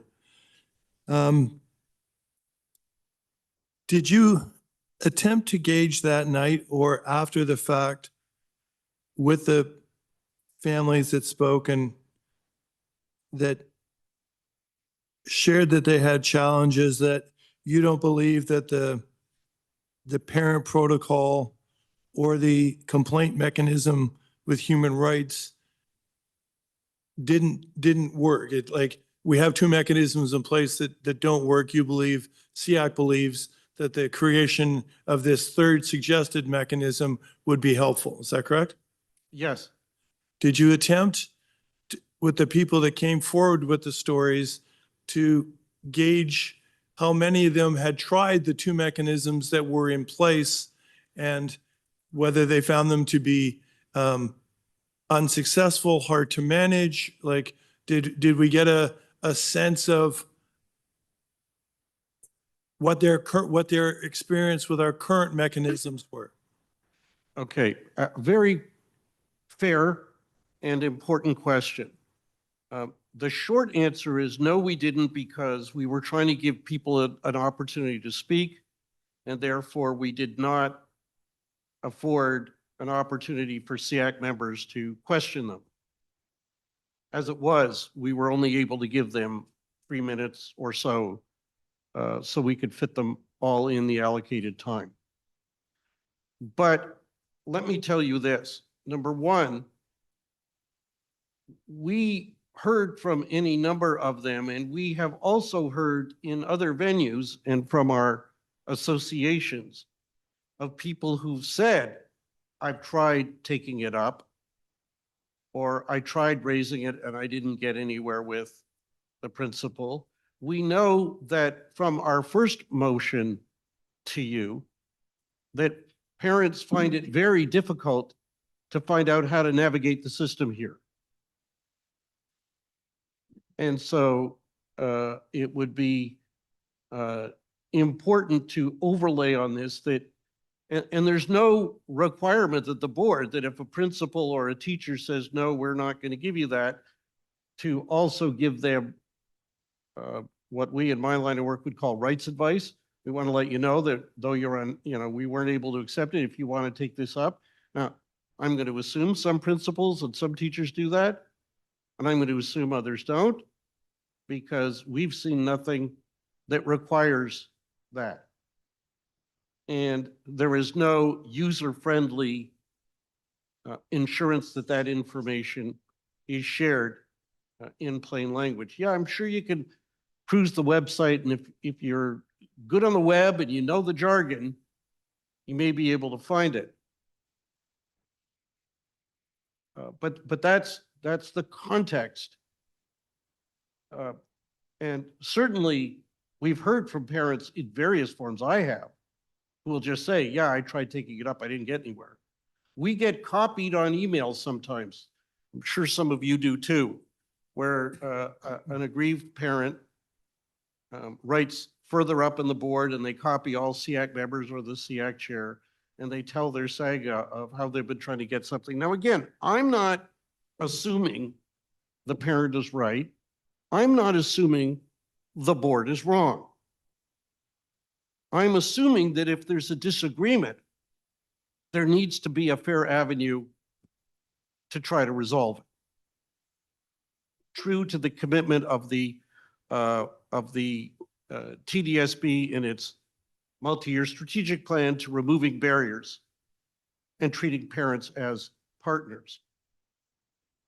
I hope that helps. It does. Thank you, And by sir. the way, we want, or at least a number of us on SEAC want to do another town hall this year. We're having further discussions. Staff advised us on Monday that because of staff limitations, they don't agree with having one. We're going to have a conversation among SEAC members on do we want to do it anyway? And if so, how might we do it without needing to burden staff? But that would be a great question for us to put on the questions we pre-circulate. And I thank you for it. Thank you, sir. And again, through the chair. I'll start here. Does SEAC, unlike a lot of the advisory committees, have the ability to advocate directly with the province? Well, let me tell you this. Our mandate is to advise you. We have, however, and we've been asked over the years any number of times, including parents coming to this town hall, saying, could you go to the province and advocate on this? I will tell you that we are aiming to send a letter to the province saying we need more resources. And that's on my to-do list to write. And we will be encouraging other SEACs to run the town hall we did, because, by the way, some other SEAC members from other parts of the province actually signed in because they wanted to see how we did it. And we want to help others do it because we think this is a great way to hear from people in a safe and accepting way. But we also are focusing, in fact, we'll be in our February SEAC meeting, focusing on what improvements can be made within the board's existing budget. In other words, we heard from parents that they understood that certain things can't be achieved without more resources, but there was also an understanding, which I share, that there are things that can be done within the existing budget. Thank you, sir. And again, through the chair. And it was monetarily, financially related that I brought the point of advocacy, because I guess, you know, when I look at 2D, that the recommendation suggests that the person who would run the suggested tribunal that has the experience and it was user-friendly and fair and did it in a timely manner. The committee also recommends that they have the authority to direct any corrective action that they decide is needed. I think we all have, I'll just speak for myself. I have challenges in my ward where I have families who don't believe they are all of their students believe they receive all of the support that their students would benefit from. And usually that focuses around staff. They believe that if they had extra staff to support their student would have a better chance at a better academic outcome, and be able to handle the comings and goings of the school day in a more appropriate manner. So do we envision that, because the TDSB, and I fully appreciate that you're aware that, you know, the TDSB spends tens of millions of dollars more than the province provides us in budgeting for our programming in support of students with special education needs. So does the committee envision that we will take the current amount allocated and withhold a percentage so that whoever the staff identified in 2 would then have a pool of funds that they would be able to draw on to hire staff or promote and have additional staff if they deemed it was needed? Or does the assumption from the committee that the current levels would be maintained and that additional funds at the discretion of whoever held this position would have, and would there be limits to that, or would it, like, I'm just trying to understand the practical ramifications of giving a single staff member that isn't the associate director in charge of finance, who doesn't particularly have the special education expertise that you identified would be beneficial, how this would work from a practical sense. All right. And again, a very fair question.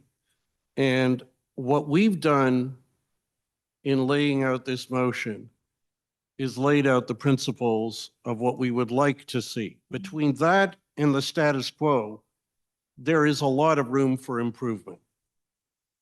Okay? We're not talking about a tribunal. It may just be having a phone number you can call of people who will take the call, and you could raise your concern, and then they can gather information, contact the relevant school, but not be the superintendent who also is the one who oversees and has hierarchical responsibility for that same principal. Having someone who gets that call who has expertise in the area, because there's no guarantee that someone who gets hired as a superintendent has the amount of expertise you need, where that call goes to someone who isn't also taking complaints for a myriad of other issues that aren't disability and special ed related, who then will get on, see if they can talk to the people who made the decision and see if they can even informally resolve it using essentially mediation or alternate dispute resolution skills that they should be trained in. None of this is super hard to do. And what it would do is take a pile of work off of you, the trustees who get some of these calls, from the superintendents who get these calls, and in terms of a potential savings, if that can solve getting an accommodation delivered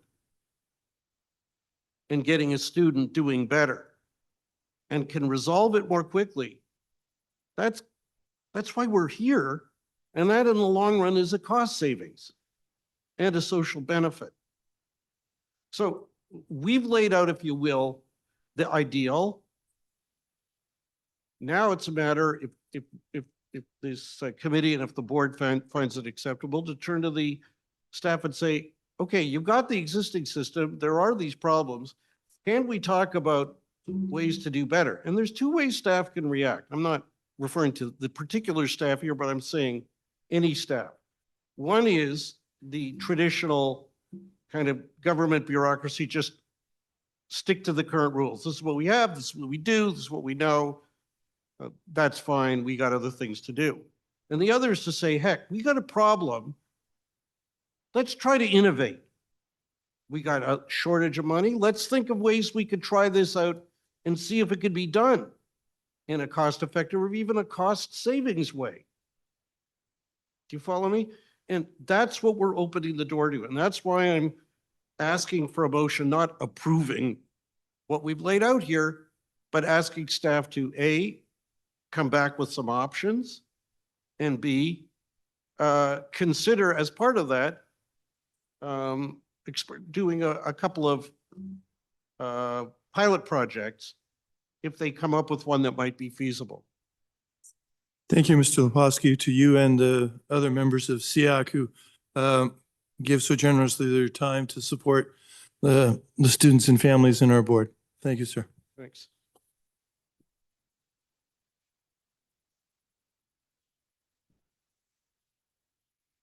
Thank you. Were there any other questions from trustees? Do we have anyone? You? Trustee King. Thank you through your chair, and thank you, Mr. Leposki, for coming in and sharing. And you're asking us to consider referral with a request for some options. And I'm curious about, because I think it sounds like you've had discussions at committee with staff. Some of this has probably gone back and forth already. With respect to piloting some different innovative options, what is the response that you've heard? Do you feel like this is something staff are receptive on and that you could collaborate on and could move forward? Or do you feel like this is a point of contention? We are not at the point where we've really heard a substantive response beyond this is the way it's mandated by the province. And our response is, but nothing that we understand from the province says, but that's all you can ever do. And second, nothing from the province says you can't try to be creative. And if trying it out might involve resources, this is me just saying this now, is go to the province and ask for some seed funding. Now, I know the province isn't exactly eager to respond to that, but I'm saying at least it's a start and we can advocate in support of that. But no, we don't have anything further. Thank you. And we'd welcome it. We're happy to. Thank you. And the separate question to that, am I correct in my understanding that what's being asked is not necessarily for somebody to oversee an appeal process on a decision, but more support through a complaint process where they feel needs aren't being met or something that's already been agreed to is not being met? Is that correct? Yeah, I think that's fair. Okay. And in an attempt to try to, you know, can I share an anecdote? When I was last chair of SEAC, the previous director of education a couple of directors ago, and I had a really good working relationship. At one point, the director said to me, why do so many parents of students with special education needs come with both fists up? Like they're angry and they're combative. And my answer was because in a board this big, even when there are lots of individuals who want to do the best for our kids, they're either handcuffed by the system or nervous about what they do. And by the time they get to you, they're incredibly frustrated. This is the kind of thing where if somebody were to intervene earlier, if they can solve it, great. And if they can solve it quickly, great.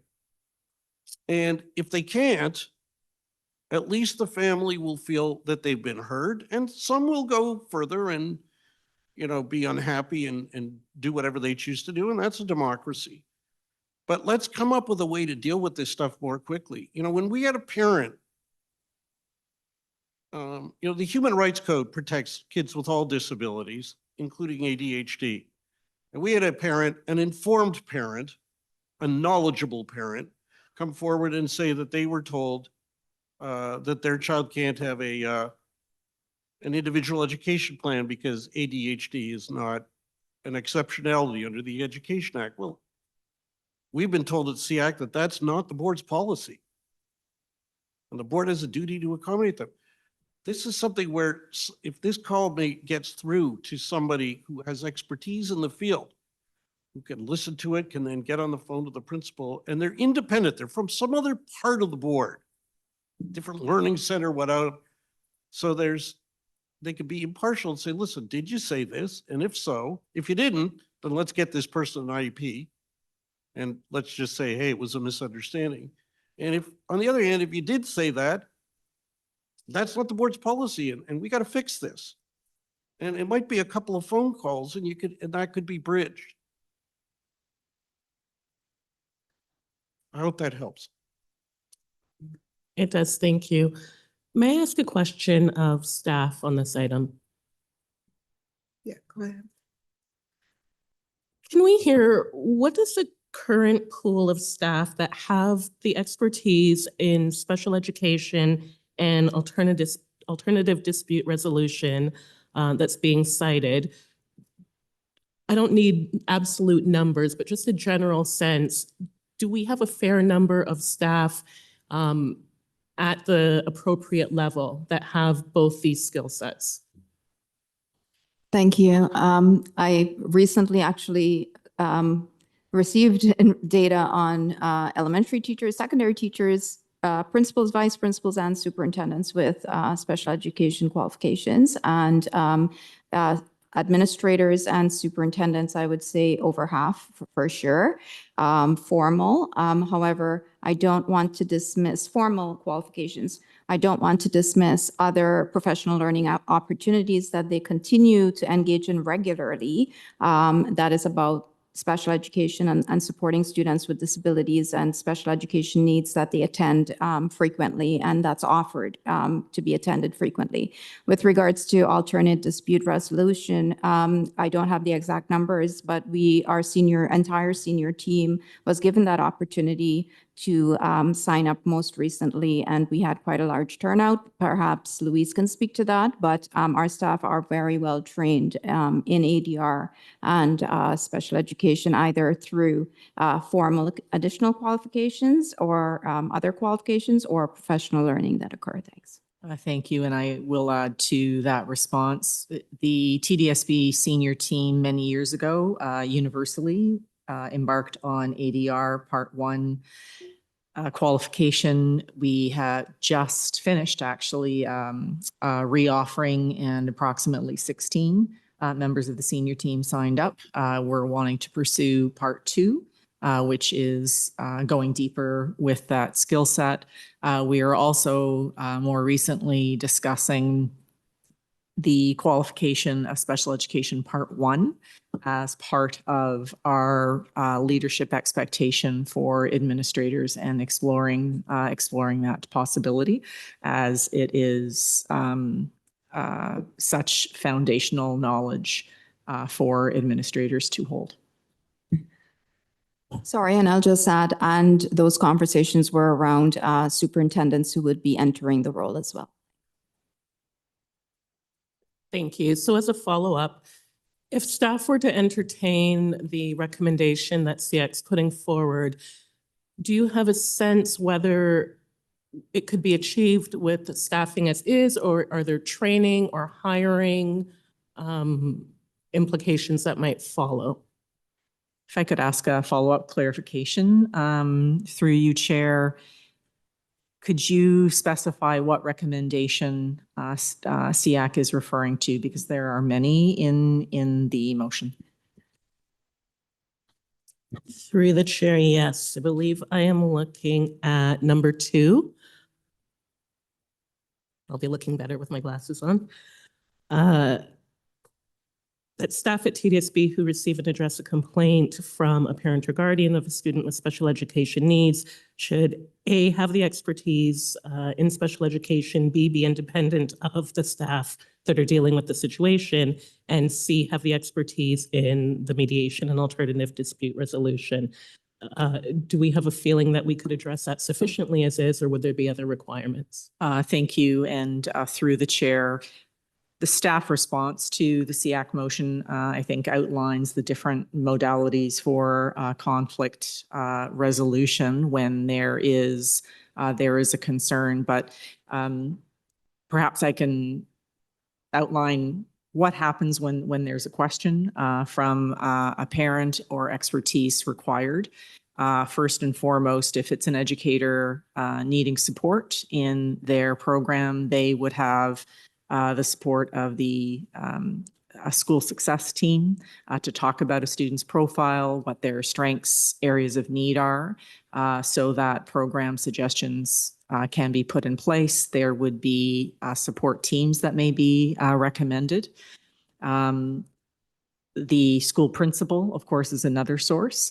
If the team feel that there are areas of unique learning, that would be tapping into our central support team, including our consultants and coordinators. We have specialization teams that do school visits to make sure that we are empowering the educators to learn about, for example, ABA strategies that are connected to IEPs. Having said all that, and that there are many modalities to be supporting professional learning for the team supporting the student, we are always having a goal to continue to support the professional learning of our staff, full stop. And the work of the department has been quite extensive in that regard. The steps that we're taking continue to be shared with SEAC, and our hope with SEAC is actually to be creating an annual action plan that identifies 3 priority areas. I know that Chair Lepofsky spoke about SEAC sharing priority areas. I think we've had a bit of a miscommunication on that. Our hope is that we have that universally shared by SEAC, and we have some ideas on how we can be collaborating with SEAC to go very deeply into those priority areas. So staff are very much wanting to continue our collaboration with SEAC on item number 2. Trustee King, I hope I've given some examples of how at a system level we are thoughtful in supporting the professional learning necessary for a student, their team. Thank you. And another question for staff related to item number 4 in the recommendation. This is in regards to when a matter can't be resolved, that there's an option for TDSB to appoint somebody outside of TDSB to consider the issue. Do we have a history of this kind of practice, and can you speak to success or concerns or anything around that? Thank you, and through the chair. It is very frequent when for principals to be welcoming in third-party advocates for parents, and we actually help families connect with outside agencies and advocates, and the role of SEAC is really important there. And the conversation at the table is important. We have members who represent a wide variety of associations, from autism to inclusion to blind, low vision, and so on. And often they will, through their association, act as advocates for families to be mediators should disagreements come into play, or to engage in problem solving for programming for a child.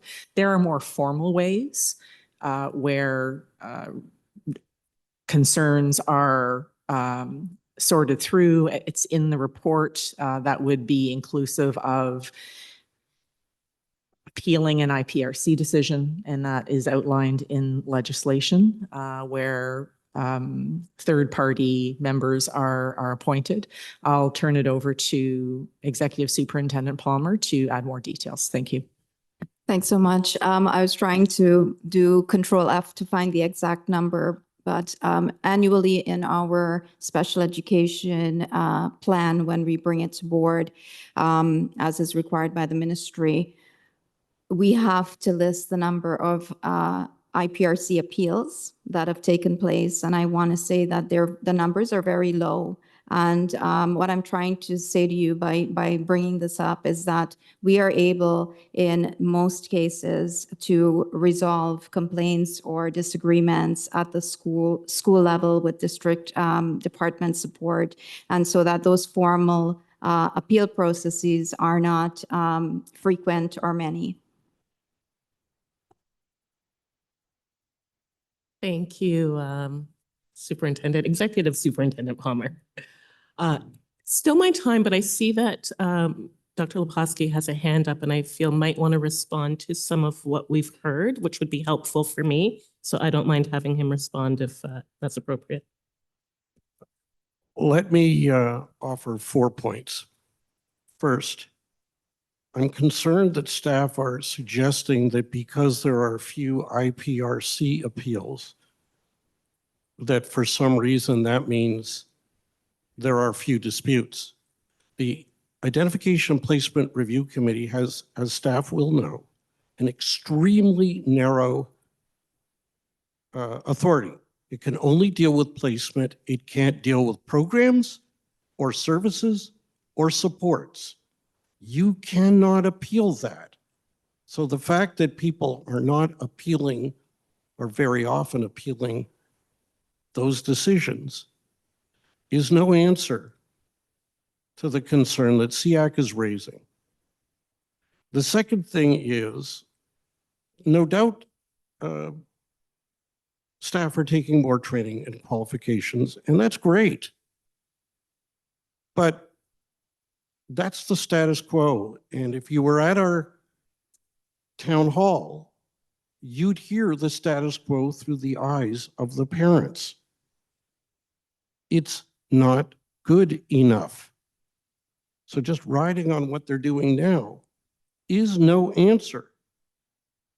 If it were, you wouldn't be getting calls as trustees.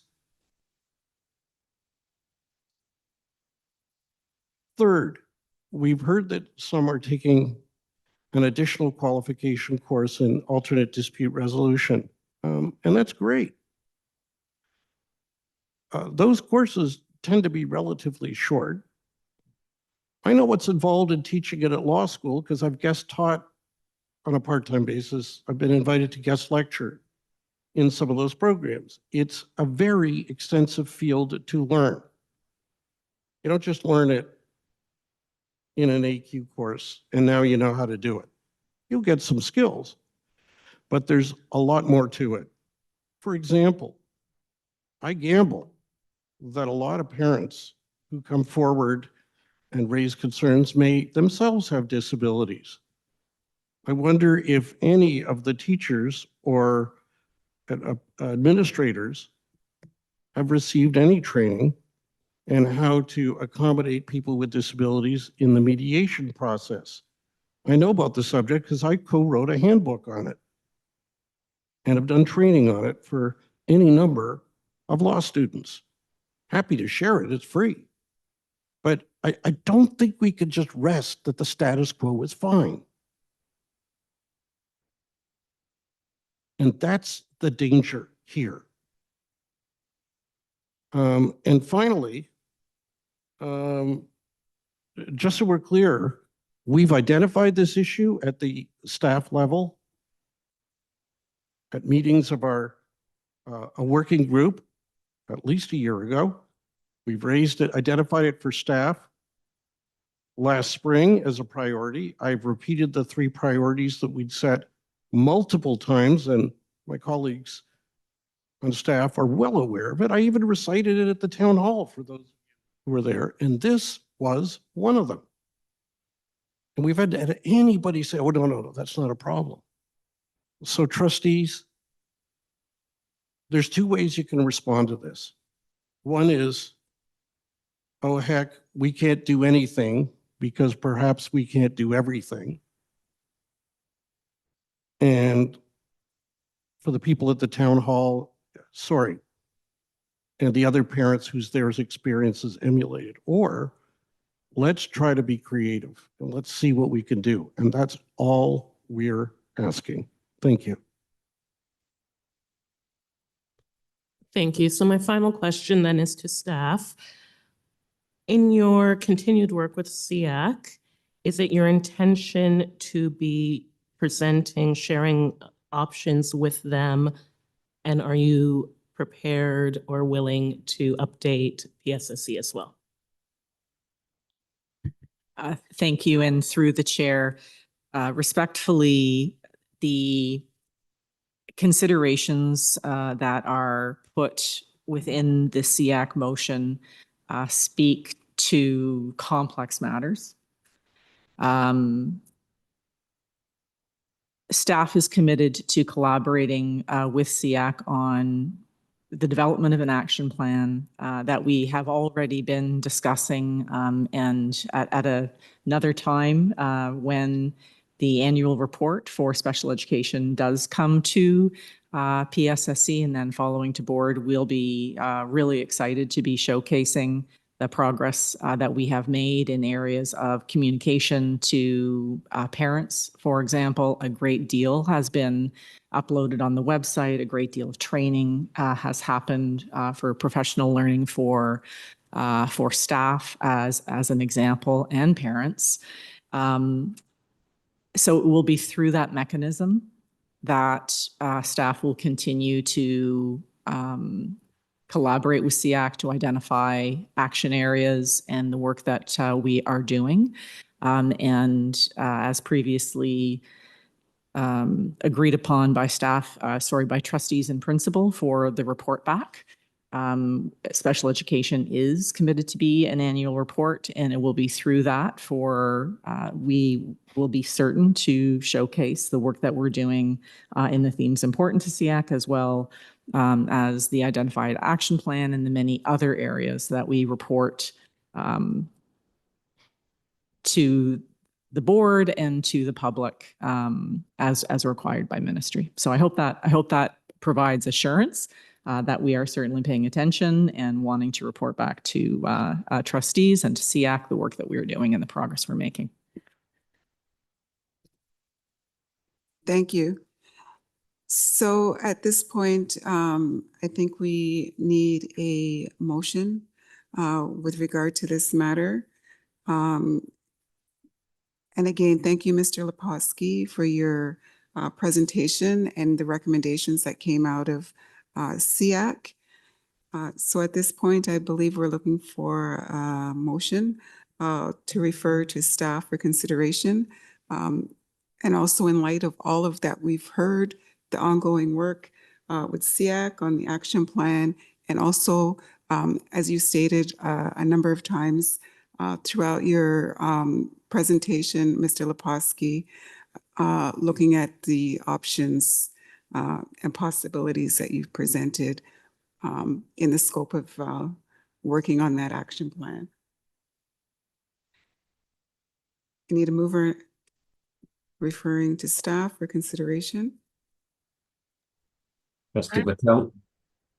Trustee Patel, seconded by I can second Dawson. Trustee Dawson. Can we have it on eScribe?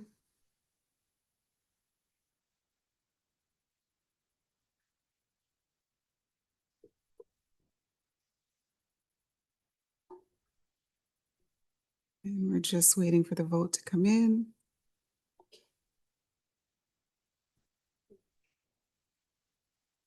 Who are you looking for? Trustee Shan, I think he had to step away. Trustee Shan, I believe you are not there. You've stepped away for a while. Okay, so thank you, and that carries. And again, Mr. Leposki, thank you very much for your presentation and all of the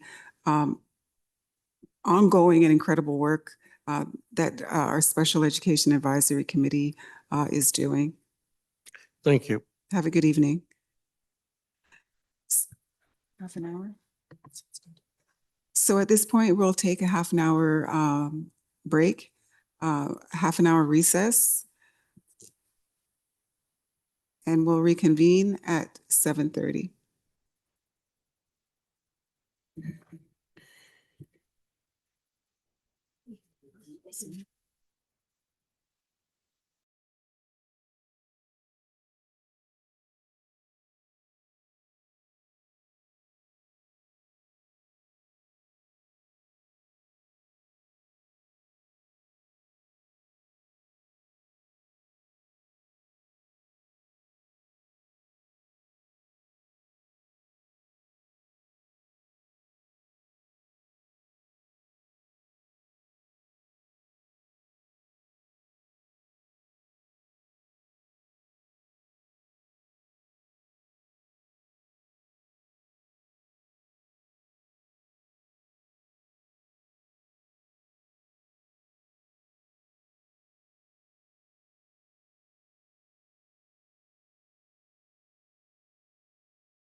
Okay, we just need to check for quorum.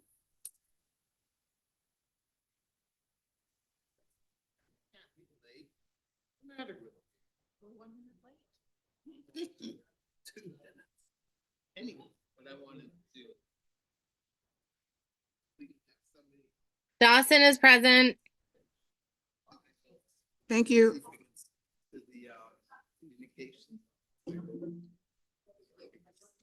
What's going on with her and that?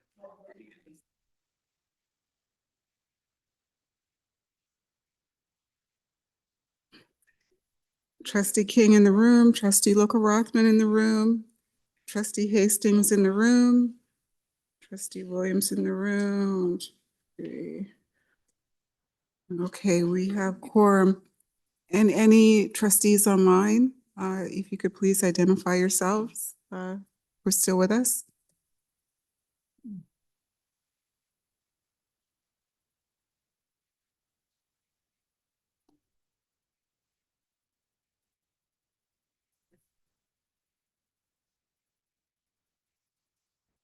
Trustees online.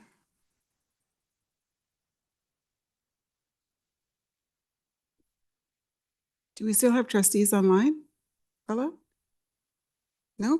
Okay, the committee members are here. So we can resume.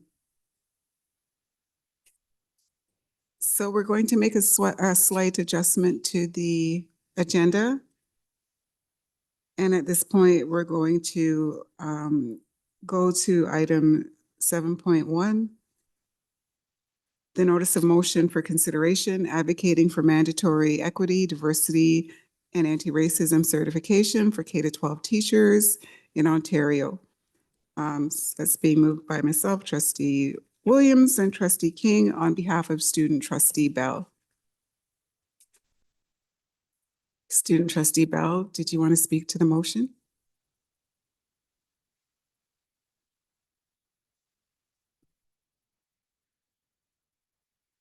Evening, everyone. This is on. Yes, lovely. Good evening, everyone. Good evening. As a student trustee for the Toronto District School Board, I have the privilege to carry the stories and hopes of nearly 235,000 students across our wonderful school board. I'm here to advocate for a motion that holds immense care and resilience within it, and has been something that I've been working towards before I ever really became a student trustee in the first place. The motion before you, the mandatory equity, diversity, and anti-racism certification for K-12 educators across Ontario, is one that has already received unanimous support from the Ontario Public School Board Association's Black Trustees Caucus. With 4 years and 3 summers of youth participatory action research with the Center of Excellence, Black Student Achievement, this motion is rooted in education and rooted in research. Together, we're working and standing before you to ask for the collective ability to address and equip educators to address systemic inequities and foster inclusivity within the classroom, regardless of race, religion, and creed. Raised in a melting pot of contradictions, I was one of the only Black students on a Jewish street, learning dreidel dreidel before Jingle Bells and falling asleep to CNN, Fox, and CBC's background chatter. My upbringing taught me truly how to embrace and listen to various perspectives, regardless of where they come from. And these relations and lessons have taught me and guided me as a trustee. I've led leadership and equity symposiums and workshops across 14 different high school and middle schools across our great school board, speaking with hundreds of students and presenting at conferences with hundreds of educators. I've walked through my own hallways and paid close attention as MAGA hats, keffiyehs, yellow ribbons, and Pan-African pins told their truths. In the wake of October 7th, reporters from Canada's largest news corporations asked for my perspective as a student on what's going on. That evening, I brought that topic to my guidance and family's dinner table for guidance. My mother, as she often does, reminded me to pay attention and listen. So I did. And what I heard from students was navigating fear, grief, and confusion. Many shaped from students and teachers who lack the tools of understanding to address these realities outside and within their classrooms. I'd heard from educators and students that felt that talking about these subjects was one that was fearful, one that was mattered and muttered in silence. I witnessed the impact of micro and macroaggressions from peers, from perspectives shaped by educators who were unequipped to bridge the gaps that were entering their classroom. It is clear, based on the statements that is above here on the screen, and the statements that we heard throughout our delegation process, and the students that I've been able to connect with, that the idea of equity, diversity, and inclusion should be one that's universal and taught on a provincial level. So educators feel that they are standardized in the sense of being able to understand and contribute to topics that are realities within and outside of the classroom. This particular certification will allow teachers to be better equipped with the tools to address race, religion, identity, creed. Students will feel better protected and in safer spaces with educators that understand exact terminologies and pieces that are important when it comes to equity, diversity, and inclusion. This policy and this piece directly aligns with TDSB policy and the multi-year strategic plan when it's rooted in equity, but more so when it's rooted in the idea of belong. With already unanimous support from the OPSA Black Trustees Caucus, support from hundreds and hundreds of students across our great school board, and learning from educators all across our school board as well, this motion, rooted in research, is one that I take great pride in presenting before you, and one that I care greatly about as a student that has listened to others. I know the idea of equity can be one that is kind of shied away from, and something that's kind of fearful to even talk about. And when my mother told me to stop and listen, that's exactly what I did. And after listening, I learned that the idea of projecting a don't ask, don't tell culture is one that can't be addressing the realities that happen all around us. And our students are concerned, our educators are concerned, our trustees are concerned, and I'm concerned. And we hopefully hope that this particular motion and letter will address those concerns as well. Thank you. Thank you, Trustee Bell. Did I have any speakers, questions on this? Trustee Dawson. Thank you. Through the chair, firstly, I would just like to say thank you so much to Student Trustee Bell and Trustees William and King for bringing this forward. I think it's really a long time coming, and I hope that this advocacy is effective. I hope the committee will support it, and the advocacy is very effective. I wondered if you would be open to friendly amendment in part CI, where it says other groups, excuse me, experiencing racism. Could we say racism, bias, and hate instead of just racism?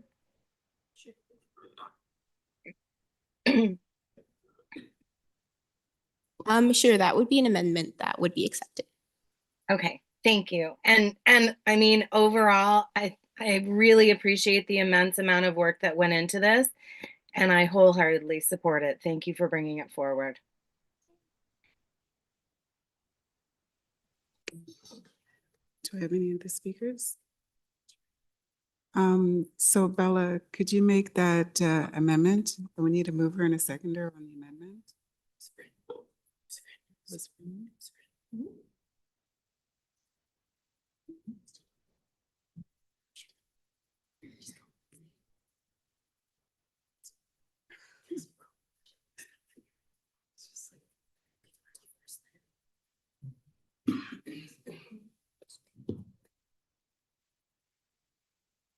I can move it. I thought that, excuse me, student trustee Bell had accepted it as a friendly amendment. So I guess that's a question to the movers as well. We can do it that way. So it's just an amendment before it even gets moved. Oh, I thought it was already moved. There. Okay.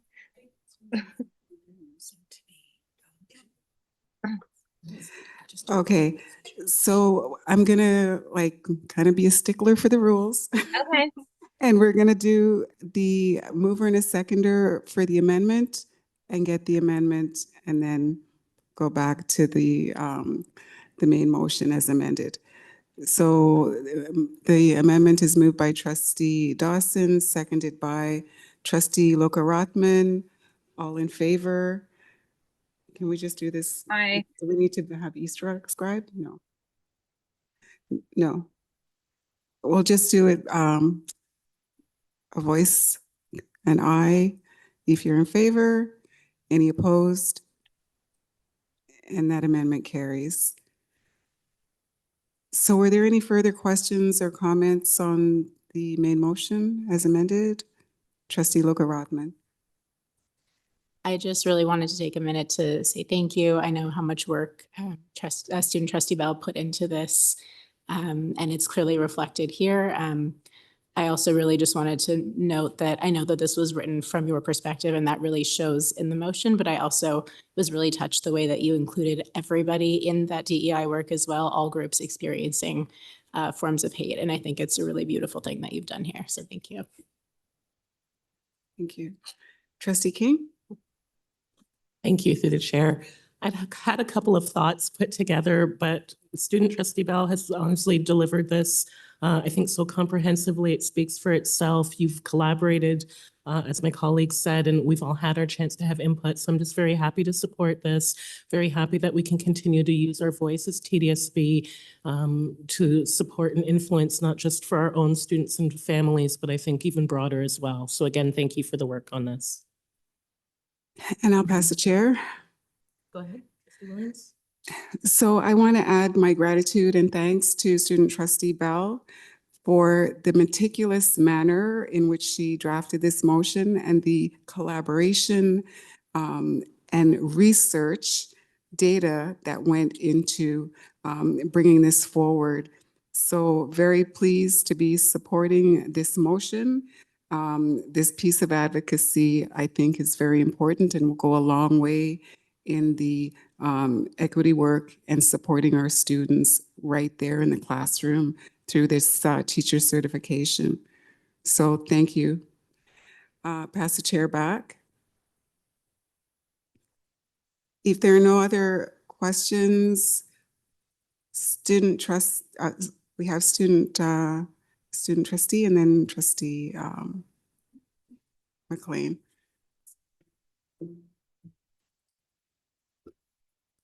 Good evening, and I just want to show my support for this motion. So school is a place where students go to be educated. But for 30 hours that we spend in classrooms with our teachers, we are not merely learning math and science. We are learning how to share our ideas. We are learning about the many, many different cultures and experiences of our peers. And we are learning that every single person is unique. Therefore, teachers need to be equipped with the tools to not only foster an environment or a classroom environment that embodies equity, diversity, inclusion, and anti-racism, but also have the tools required to recognize micro and macroaggressions, inequalities, and discrimination. So with this certification, our teachers are able to teach their students that everyone belongs, regardless of a student's unique identity. Thank you, student trustee Zing. I think the next speaker is trustee McLean. Thank you, through the chair. Is the idea of the certification for Ontario teachers to come. We need as- your microphone. Sorry, through the chair. Is the idea that this certification would come through at Ontario's teacher, or at the Teachers College, so that when teachers were certified to teach, this would be amongst the things that they would have to get their teaching license? Or is the goal of this to have all of the teachers in the province be given a particular window of time to acquire the certification? Thank you for the question from my colleague and through the chair. So this particular certification would echo the process of which all K-12 educators receive their trigger warning for the audience, sexual assault certification. So currently across the province, the SA certification is one that's provincially regulated and one that's put forward to all K-12 educators. So the method of that was put forward not too long ago, actually. And the same method in terms of the idea of putting it forward across the province for current and incoming educators is one that is echoed. If you look at the whereas statements, it's one of the main references as a methodology behind the certification as it has been done, regardless of how recent it was. It was one that broke barriers and broke historical contexts of the way teachers are given certifications or asked to take their certifications. So this one would be one that is rooted in that particular piece. It's also important to mention that it was taken in January 3rd, 2022, and it also connects there in the idea of child protection. And hopefully that should answer your question. So it should take forward through that methodology and also that example as well. It does. Thank you. Thank you. So just looking to see if there are any other speakers, any other questions? Okay, so we had a mover and a seconder, and we can open the vote.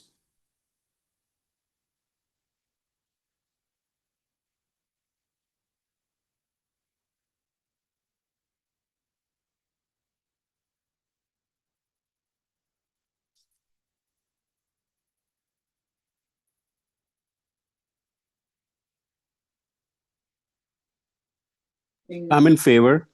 Trustee Patel. Thank you.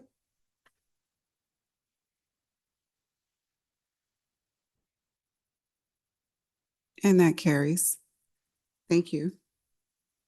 So we're moving on to the next agenda item, which is the staff report, general interest in seniors daytime programming. And to our Associate Director, Samet. Thank you, and through the chair. The report before you is a report that outlines the operational fee changes to our general interest and seniors daytime programs in order to cost neutrality. I want to extend my appreciation to System Superintendent Felsen and Interim Senior Manager Agarwal for the work that they've been doing on this particular file, and in particular, the level of conversations and consultations with union partners and with other community agencies and organizations in order to get us to this point. I'll turn it over to System Superintendent Felsen in order to speak to the report. Thank you. We do have a PowerPoint presentation to accompany the presentation tonight. So I'll start here. Good evening, trustees. As you'll remember, there was much discussion related to general interest programming in the spring of 2024 during the budget process at a series of meetings of the Finance, Budget and Enrollment Committee, FBEC. This report is for receipt and it outlines several things, including the increase of the hourly fee, the history of general interest in seniors daytime programming in the TDSB, as well as some of the current challenges. The report also provides the local and provincial context for the program. Next slide.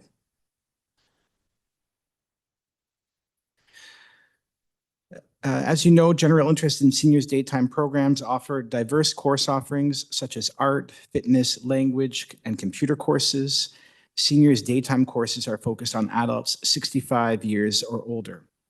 I'll remind trustees of the board policy for continuing education, P019, which states that the board will offer community programs for adults 18 years of age and older to provide opportunities to develop knowledge and skills and maintain a healthy, active lifestyle, and that community programs should be fully funded by user fees and other revenues.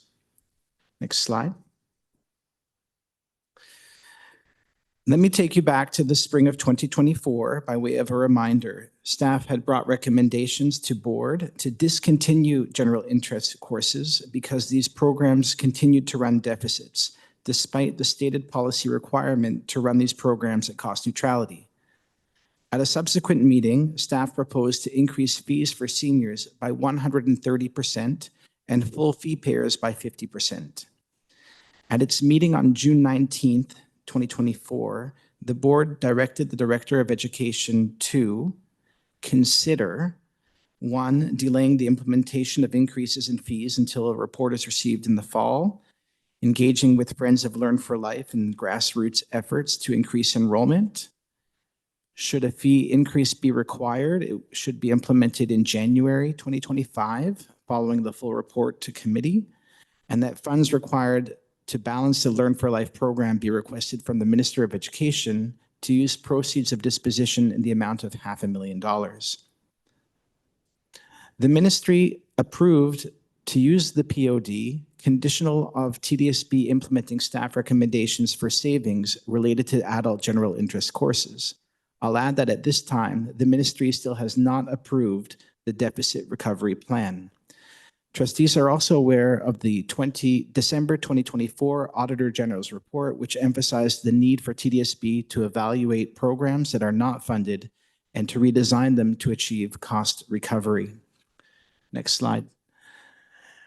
Since amalgamation, the programs have only generated a surplus twice. The first in 2008-2009 and in 2009-2010. The deficits have ranged from year to year. Last year, the deficit was $581,000, slightly better than the deficit of $680,000 from the previous year. We continue to face rising operational costs, including permits, salaries, related expenses, including sick days, vacation and statutory holiday pay. And as the permit fee structure is under review, we anticipate permit fees to increase as well. Our fees for use of space at non-operating sites like Mimico and Overland Learning Centers incur higher costs. There are other constraints, such as the inability for some classes to have large class sizes. We heard this evening a deputation from woodworking, for example, where our class size maximum due to the space and the equipment is 15. Hands-on courses, although quite popular, have small class sizes due to equipment or space limitations. Rising costs have outpaced these increases. Next slide.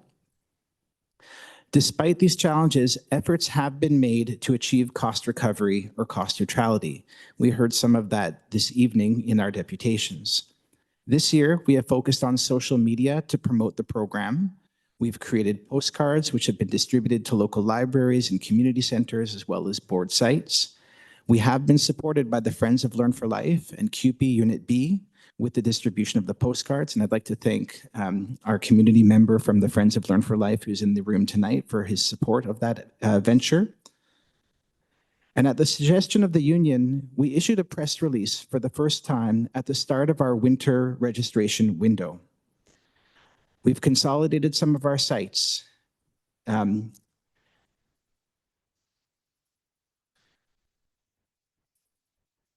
We've revised our methodology for closing classes, focusing more on site viability to save on permit fees and administrative costs. We've adjusted course offerings, removing underperforming classes, and we've tweaked staffing for some programs to reduce on-site administrative staff. Although we have seen some improvements, these tweaks are merely tweaks and not enough to generate surplus revenue. For example, early analysis from this past fall shows that our revenue is not enough to cover site costs for our senior daytime programs and our central administrative costs. Locally, next slide, please. Locally, we face competition from providers who offer similar course offerings as we do in Learn for Life. George Brown, Seneca, Centennial, and Humber, with several campuses across Toronto, offer a range of courses for continuing education purposes. The City of Toronto also offers a range of courses, and it's important to note that at 36 centers, these courses are offered free of charge. These centers are located 9 in Scarborough, 11 in Etobicoke and the former City of York, 6 in North York, and 10 in the former City of Toronto and East York. Although we do offer some courses virtually, there are other providers of virtual courses which pose competition. Next slide. TDSB is the only school board in the Greater Toronto Area to deliver general interest programming. The only other board in Ontario to offer such programming is the Upper Grand District School Board in Guelph. The Upper Grand Board does not employ unionized workers for its programs and will only run what achieves cost and revenue targets. As for seniors' daytime programs, no other boards, including the Upper Grand Board, offers these programs. The Ontario government offers funding for seniors programming, but school boards are not eligible to participate, which prevents us from accessing grants for delivery of seniors' daytime programs. KESBA, or the Ontario Association of Adult and Continuing Education School Board Administrators, is the key organization for adult education in the province. They provide an annual conference and several professional development opportunities for those in continuing education programs. However, given the provincial context related to general interest courses, there is no information or resources on these programs on its website or at its conferences or workshops. Next slide.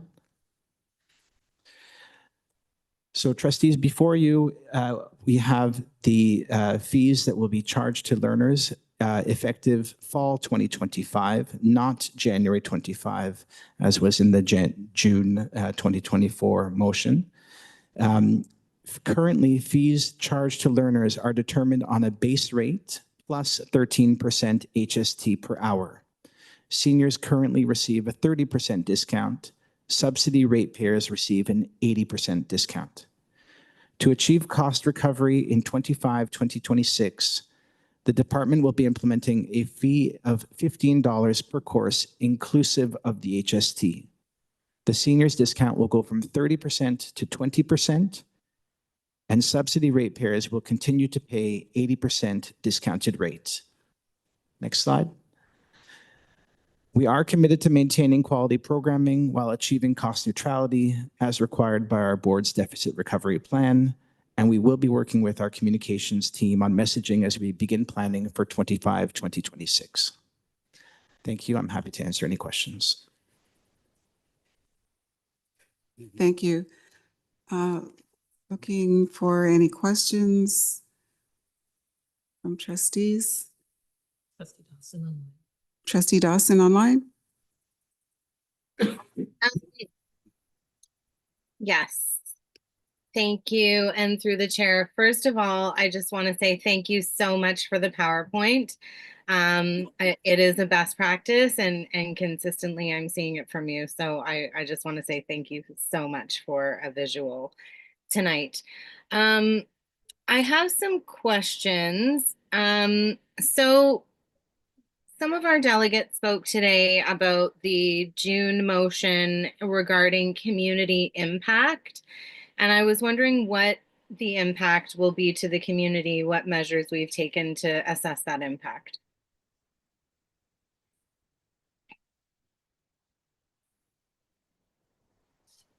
So I'll start off and thank you through the chair. I think with respect to community impact, any change in the actual fee structure is going to have an impact on the community.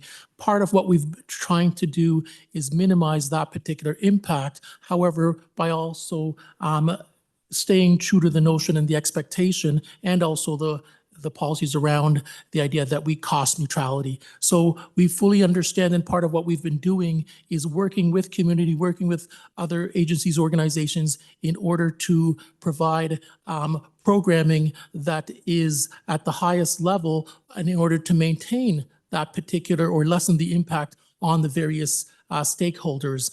We've heard certainly in the committees or in the delegations or deputations this evening that at times we've been able to achieve that very thing this year, and that we've taken some positive steps forward in order to enhance the programming that's provided. But we certainly have to acknowledge that there will be some impact on community members as a result of any change moving up as far as the costs. I'm not sure if any of my colleagues have any further comment.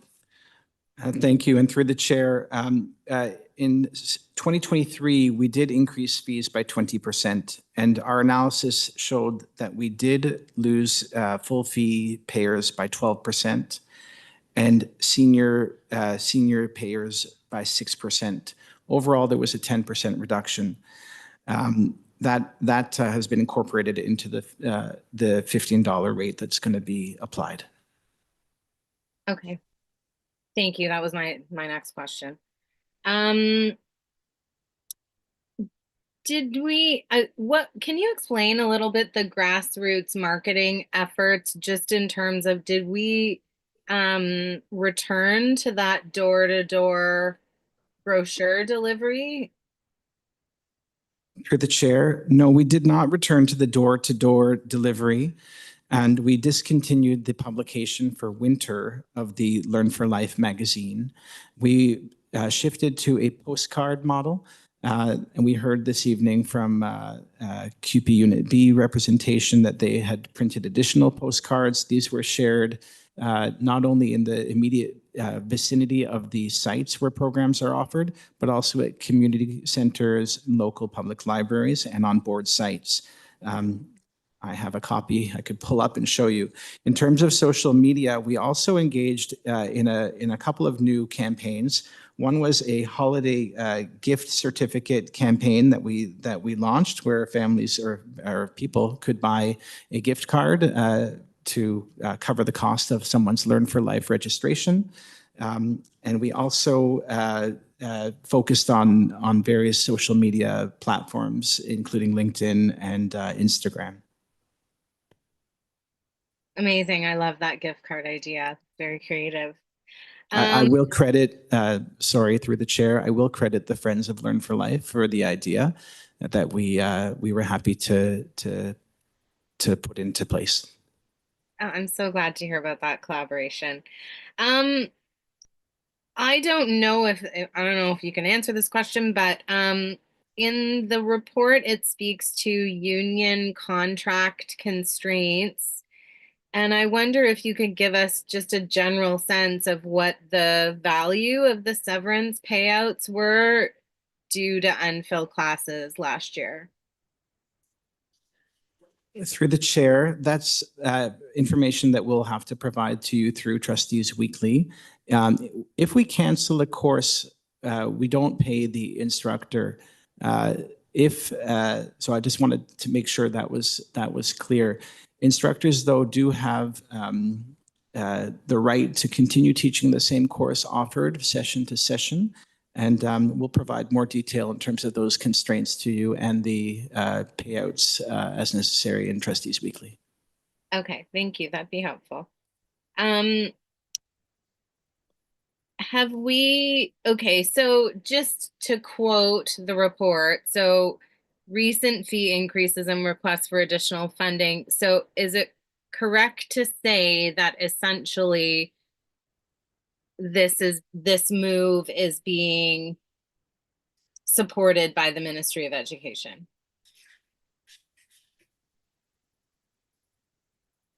Through the chair, the last contact we had from the Ministry of Education was in August, where in theory we were given permission to proceed with the POD.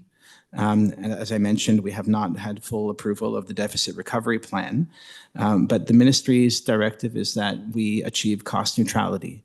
And so if this fee increases achieves that, I think that the ministry would be supportive. Okay. Okay, thank you.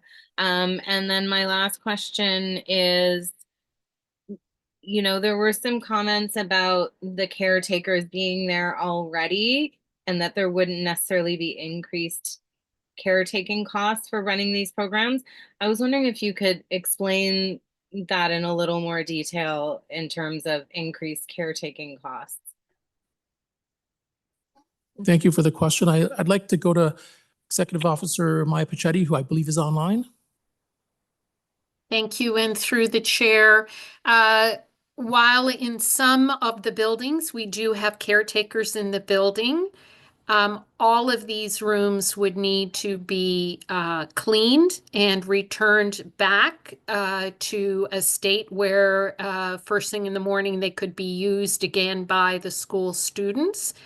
And in some cases, these programs are in buildings that do not have any other programs or school use. They may have a childcare, but to support the programs in these schools, we do have additional caretaking costs. In other words, we bring in caretakers to support these programs, where if we didn't have these programs, we would need the caretakers in these buildings beyond a certain amount of time.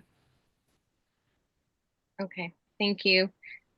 Those are all my questions, but I did just want to leave it with saying that, I really do recognize the value in these programs for seniors. I have a loved one who takes advantage of these kinds of programs, or took advantage when they were living in the community and continue to in their long-term care facility. It's so important to keeping them engaged and alert and, contributing members of society. So I wholeheartedly support these programs, and while I do understand the need to recover our costs, I hope that we as a board can continue to support them with that cost recovery piece in mind. So thank you very much. Thank you, Trustee Dawson. Our next speaker, Trustee Hastings. Thank you, Madam Chair. Is it possible that we could approach the city, the province? We charge HST, I'm pretty sure GST on the programs, on eliminating them due to the necessity of the program themselves to the people that take the program. That was a question. Thank you, Trustee Hastings.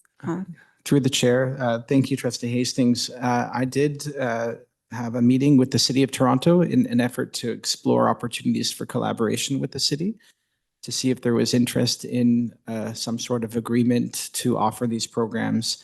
The City of Toronto has two employee groups, full-time staff and then part-time.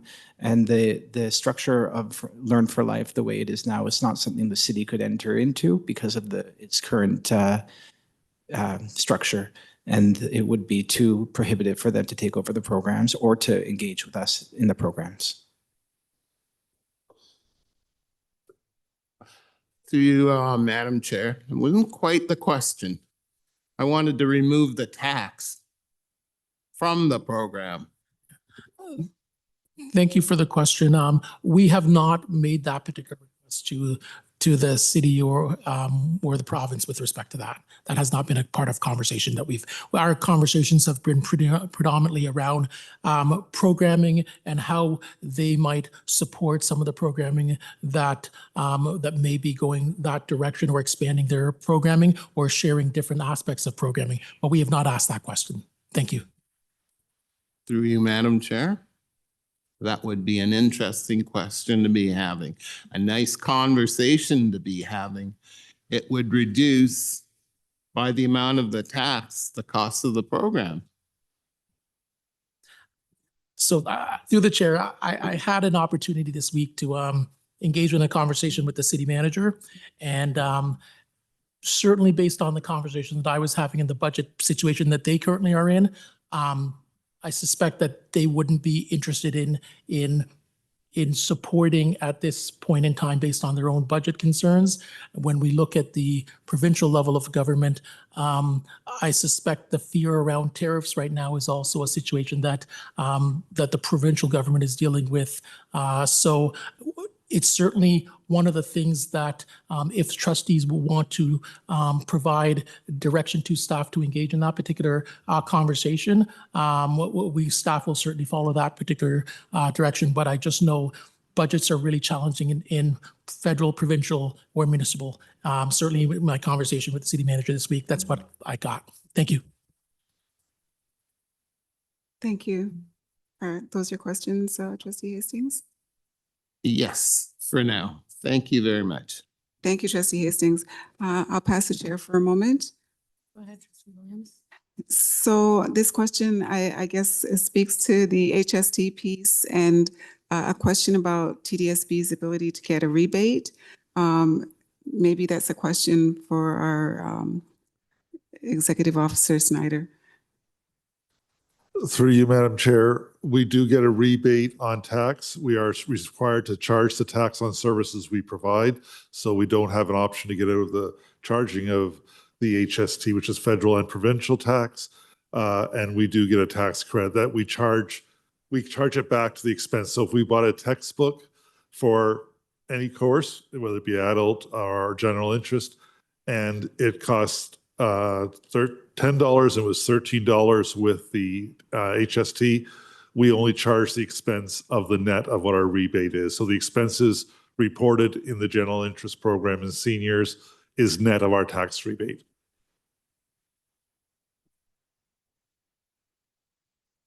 Okay. Thank you for that. That's helpful. In the report, it's when it's looking at the fee schedule there on page 48, the base amount, including HST per hour.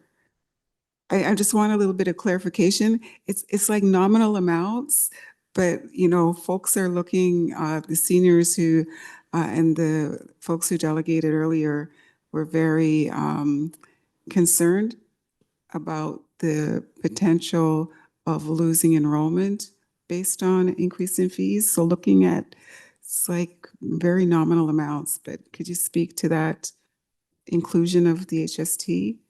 Through you, Madam Chair, again, for on the revenue side, when we are charging for our services we're providing, we are required to charge HST on those services. We don't have an exemption to not charge HST to our Con Ed users that are paying a fee for service. We are charging, same as we charge for our leases or anything, there's HST on those as well. It's a requirement of the Tax Act that we collect taxes on the revenues that the board brings in.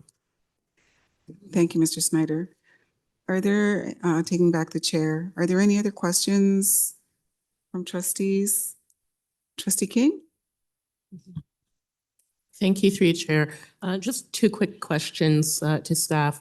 So when I was reading the report and looking at the differences being proposed or implemented, the seniors category is what struck me the most, because there is a double hit there of both the increase in the fee and then the reduction in the discount.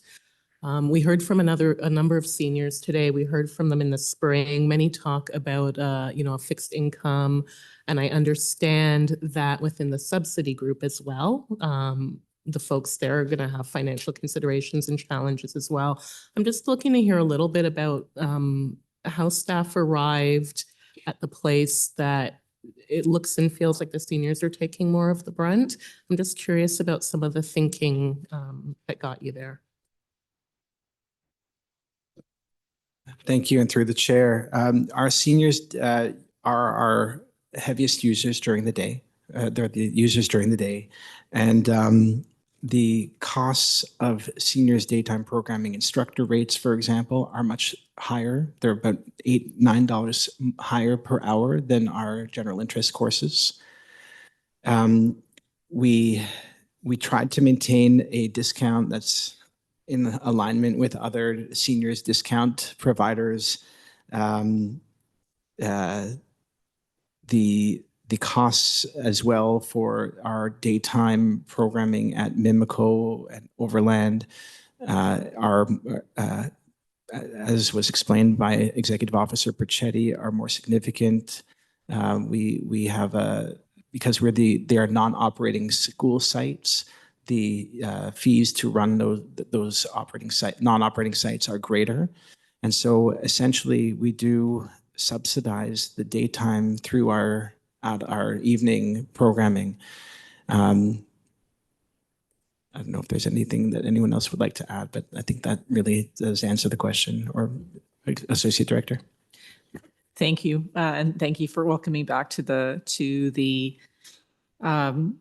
topic. We spent a lot of time last year talking about seniors programs and the value that they hold and the importance of contributing to society generally. When we looked at the variety of scenarios, the math was challenging because obviously the seniors receiving the discount were the highest users. We felt it very important that its discount remain.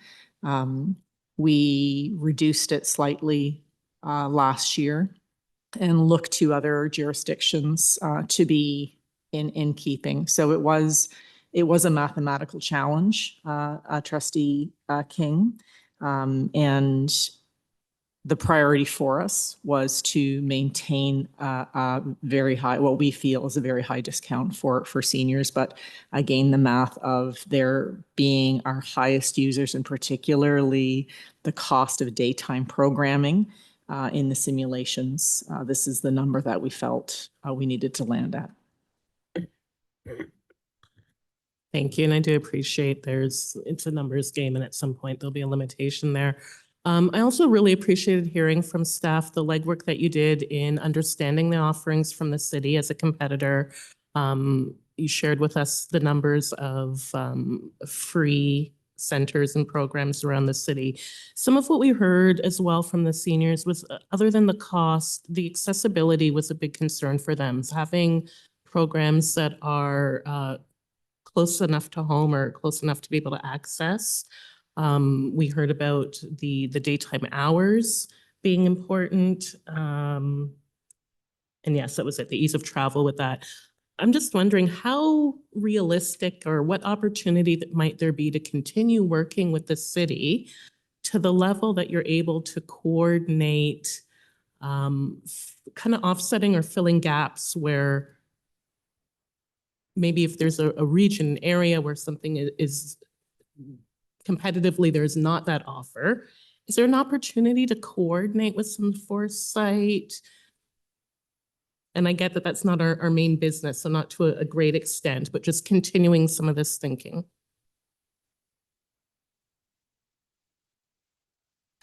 Thank you, and through the chair.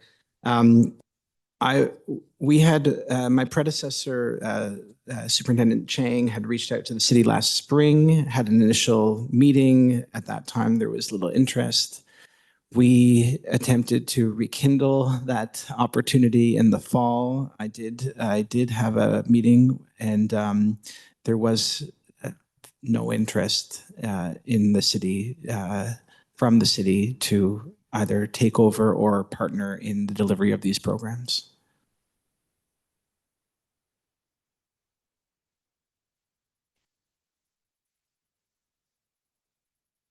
Thank you. So aside from the takeover delivery of programs, will there be an exercise, I think, on a continuing basis then of still understanding what's available through the city? If part of the argument here is that there are other options, will you continue to look at that as well then? Yeah. So through the chair, I think we have to be able to reach out to all community partners, including the city, where possible, in order to provide services while maintaining our financial flexibility or meeting the parameters that are set. But I think wherever we have opportunities to be able to collaborate, we certainly will continue those conversations. Okay, thank you. And I believe that brings us to the end. Trustee McLean, you had a question or comment? I have a question. Thank you. Through you, Madam Chair. I believe we were quoted that the last time we raised the fee increases were done, that there was an overall decrease in enrollment of, you combined them to a net 10%. Is that correct? Sorry, can you say that again? I didn't hear the number. The result of when we increased, when the rates were increased the last time around, the result was a 10% decrease in enrollment. Did I understand that correctly? Through the chair, that is correct. The projections, based on the report, the operational decision that staff is making and recommending here, so that this is revenue neutral at the end of the day, does that assume that the same rate, the 10%, so we're raising the rates, we're assuming that there'll be a 10% reduction in the number of participants, and then at the end of that with higher revenues for those who choose to stay, given what the projected 10% loss in participants, that the math at the end of the day makes the exercise revenue neutral at the end. Is that what this projection shares? Through the chair, actually, not exactly. We've actually gone with a more conservative number, higher than 10% attrition. We've modeled it on a 35% attrition, which I think gives us quite a runway if the enrollment drops that much to achieve neutrality. And that's something that we would reevaluate after the fee's been implemented for a year's time to see whether attrition did reach that significant amount.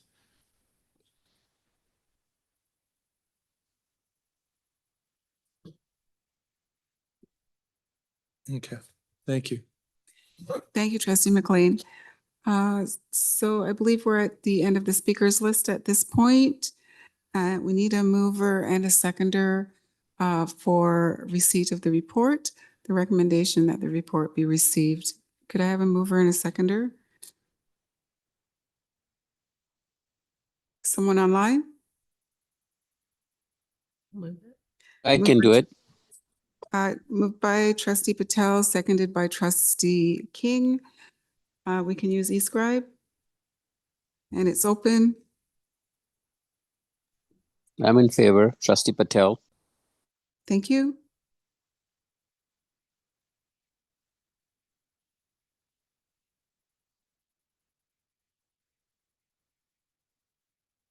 Do we have everyone?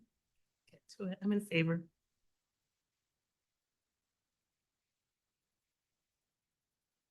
And that carries. So the next, thank you to staff for all of the work that went into providing that update and that report. The next item is written notice of motion. It's not for discussion here, but just the written notice of motion. The review and reinstatement of Wellness Week at R.H. King Academy. Trustees Patel and Shan, I believe, on behalf of Trustees Goes and Student Trustee Bell. So at this point, we've reached, we need a mover and a seconder for adjournment. Dawson. Thank you. Patel. Seconded by Trustee Patel. All in favor? Aye. Aye. Any opposed? And the meeting is adjourned. Thank you all and have a good evening. Take care, everyone. Good night. Good night, everyone. Thank you. Thank you, Chair.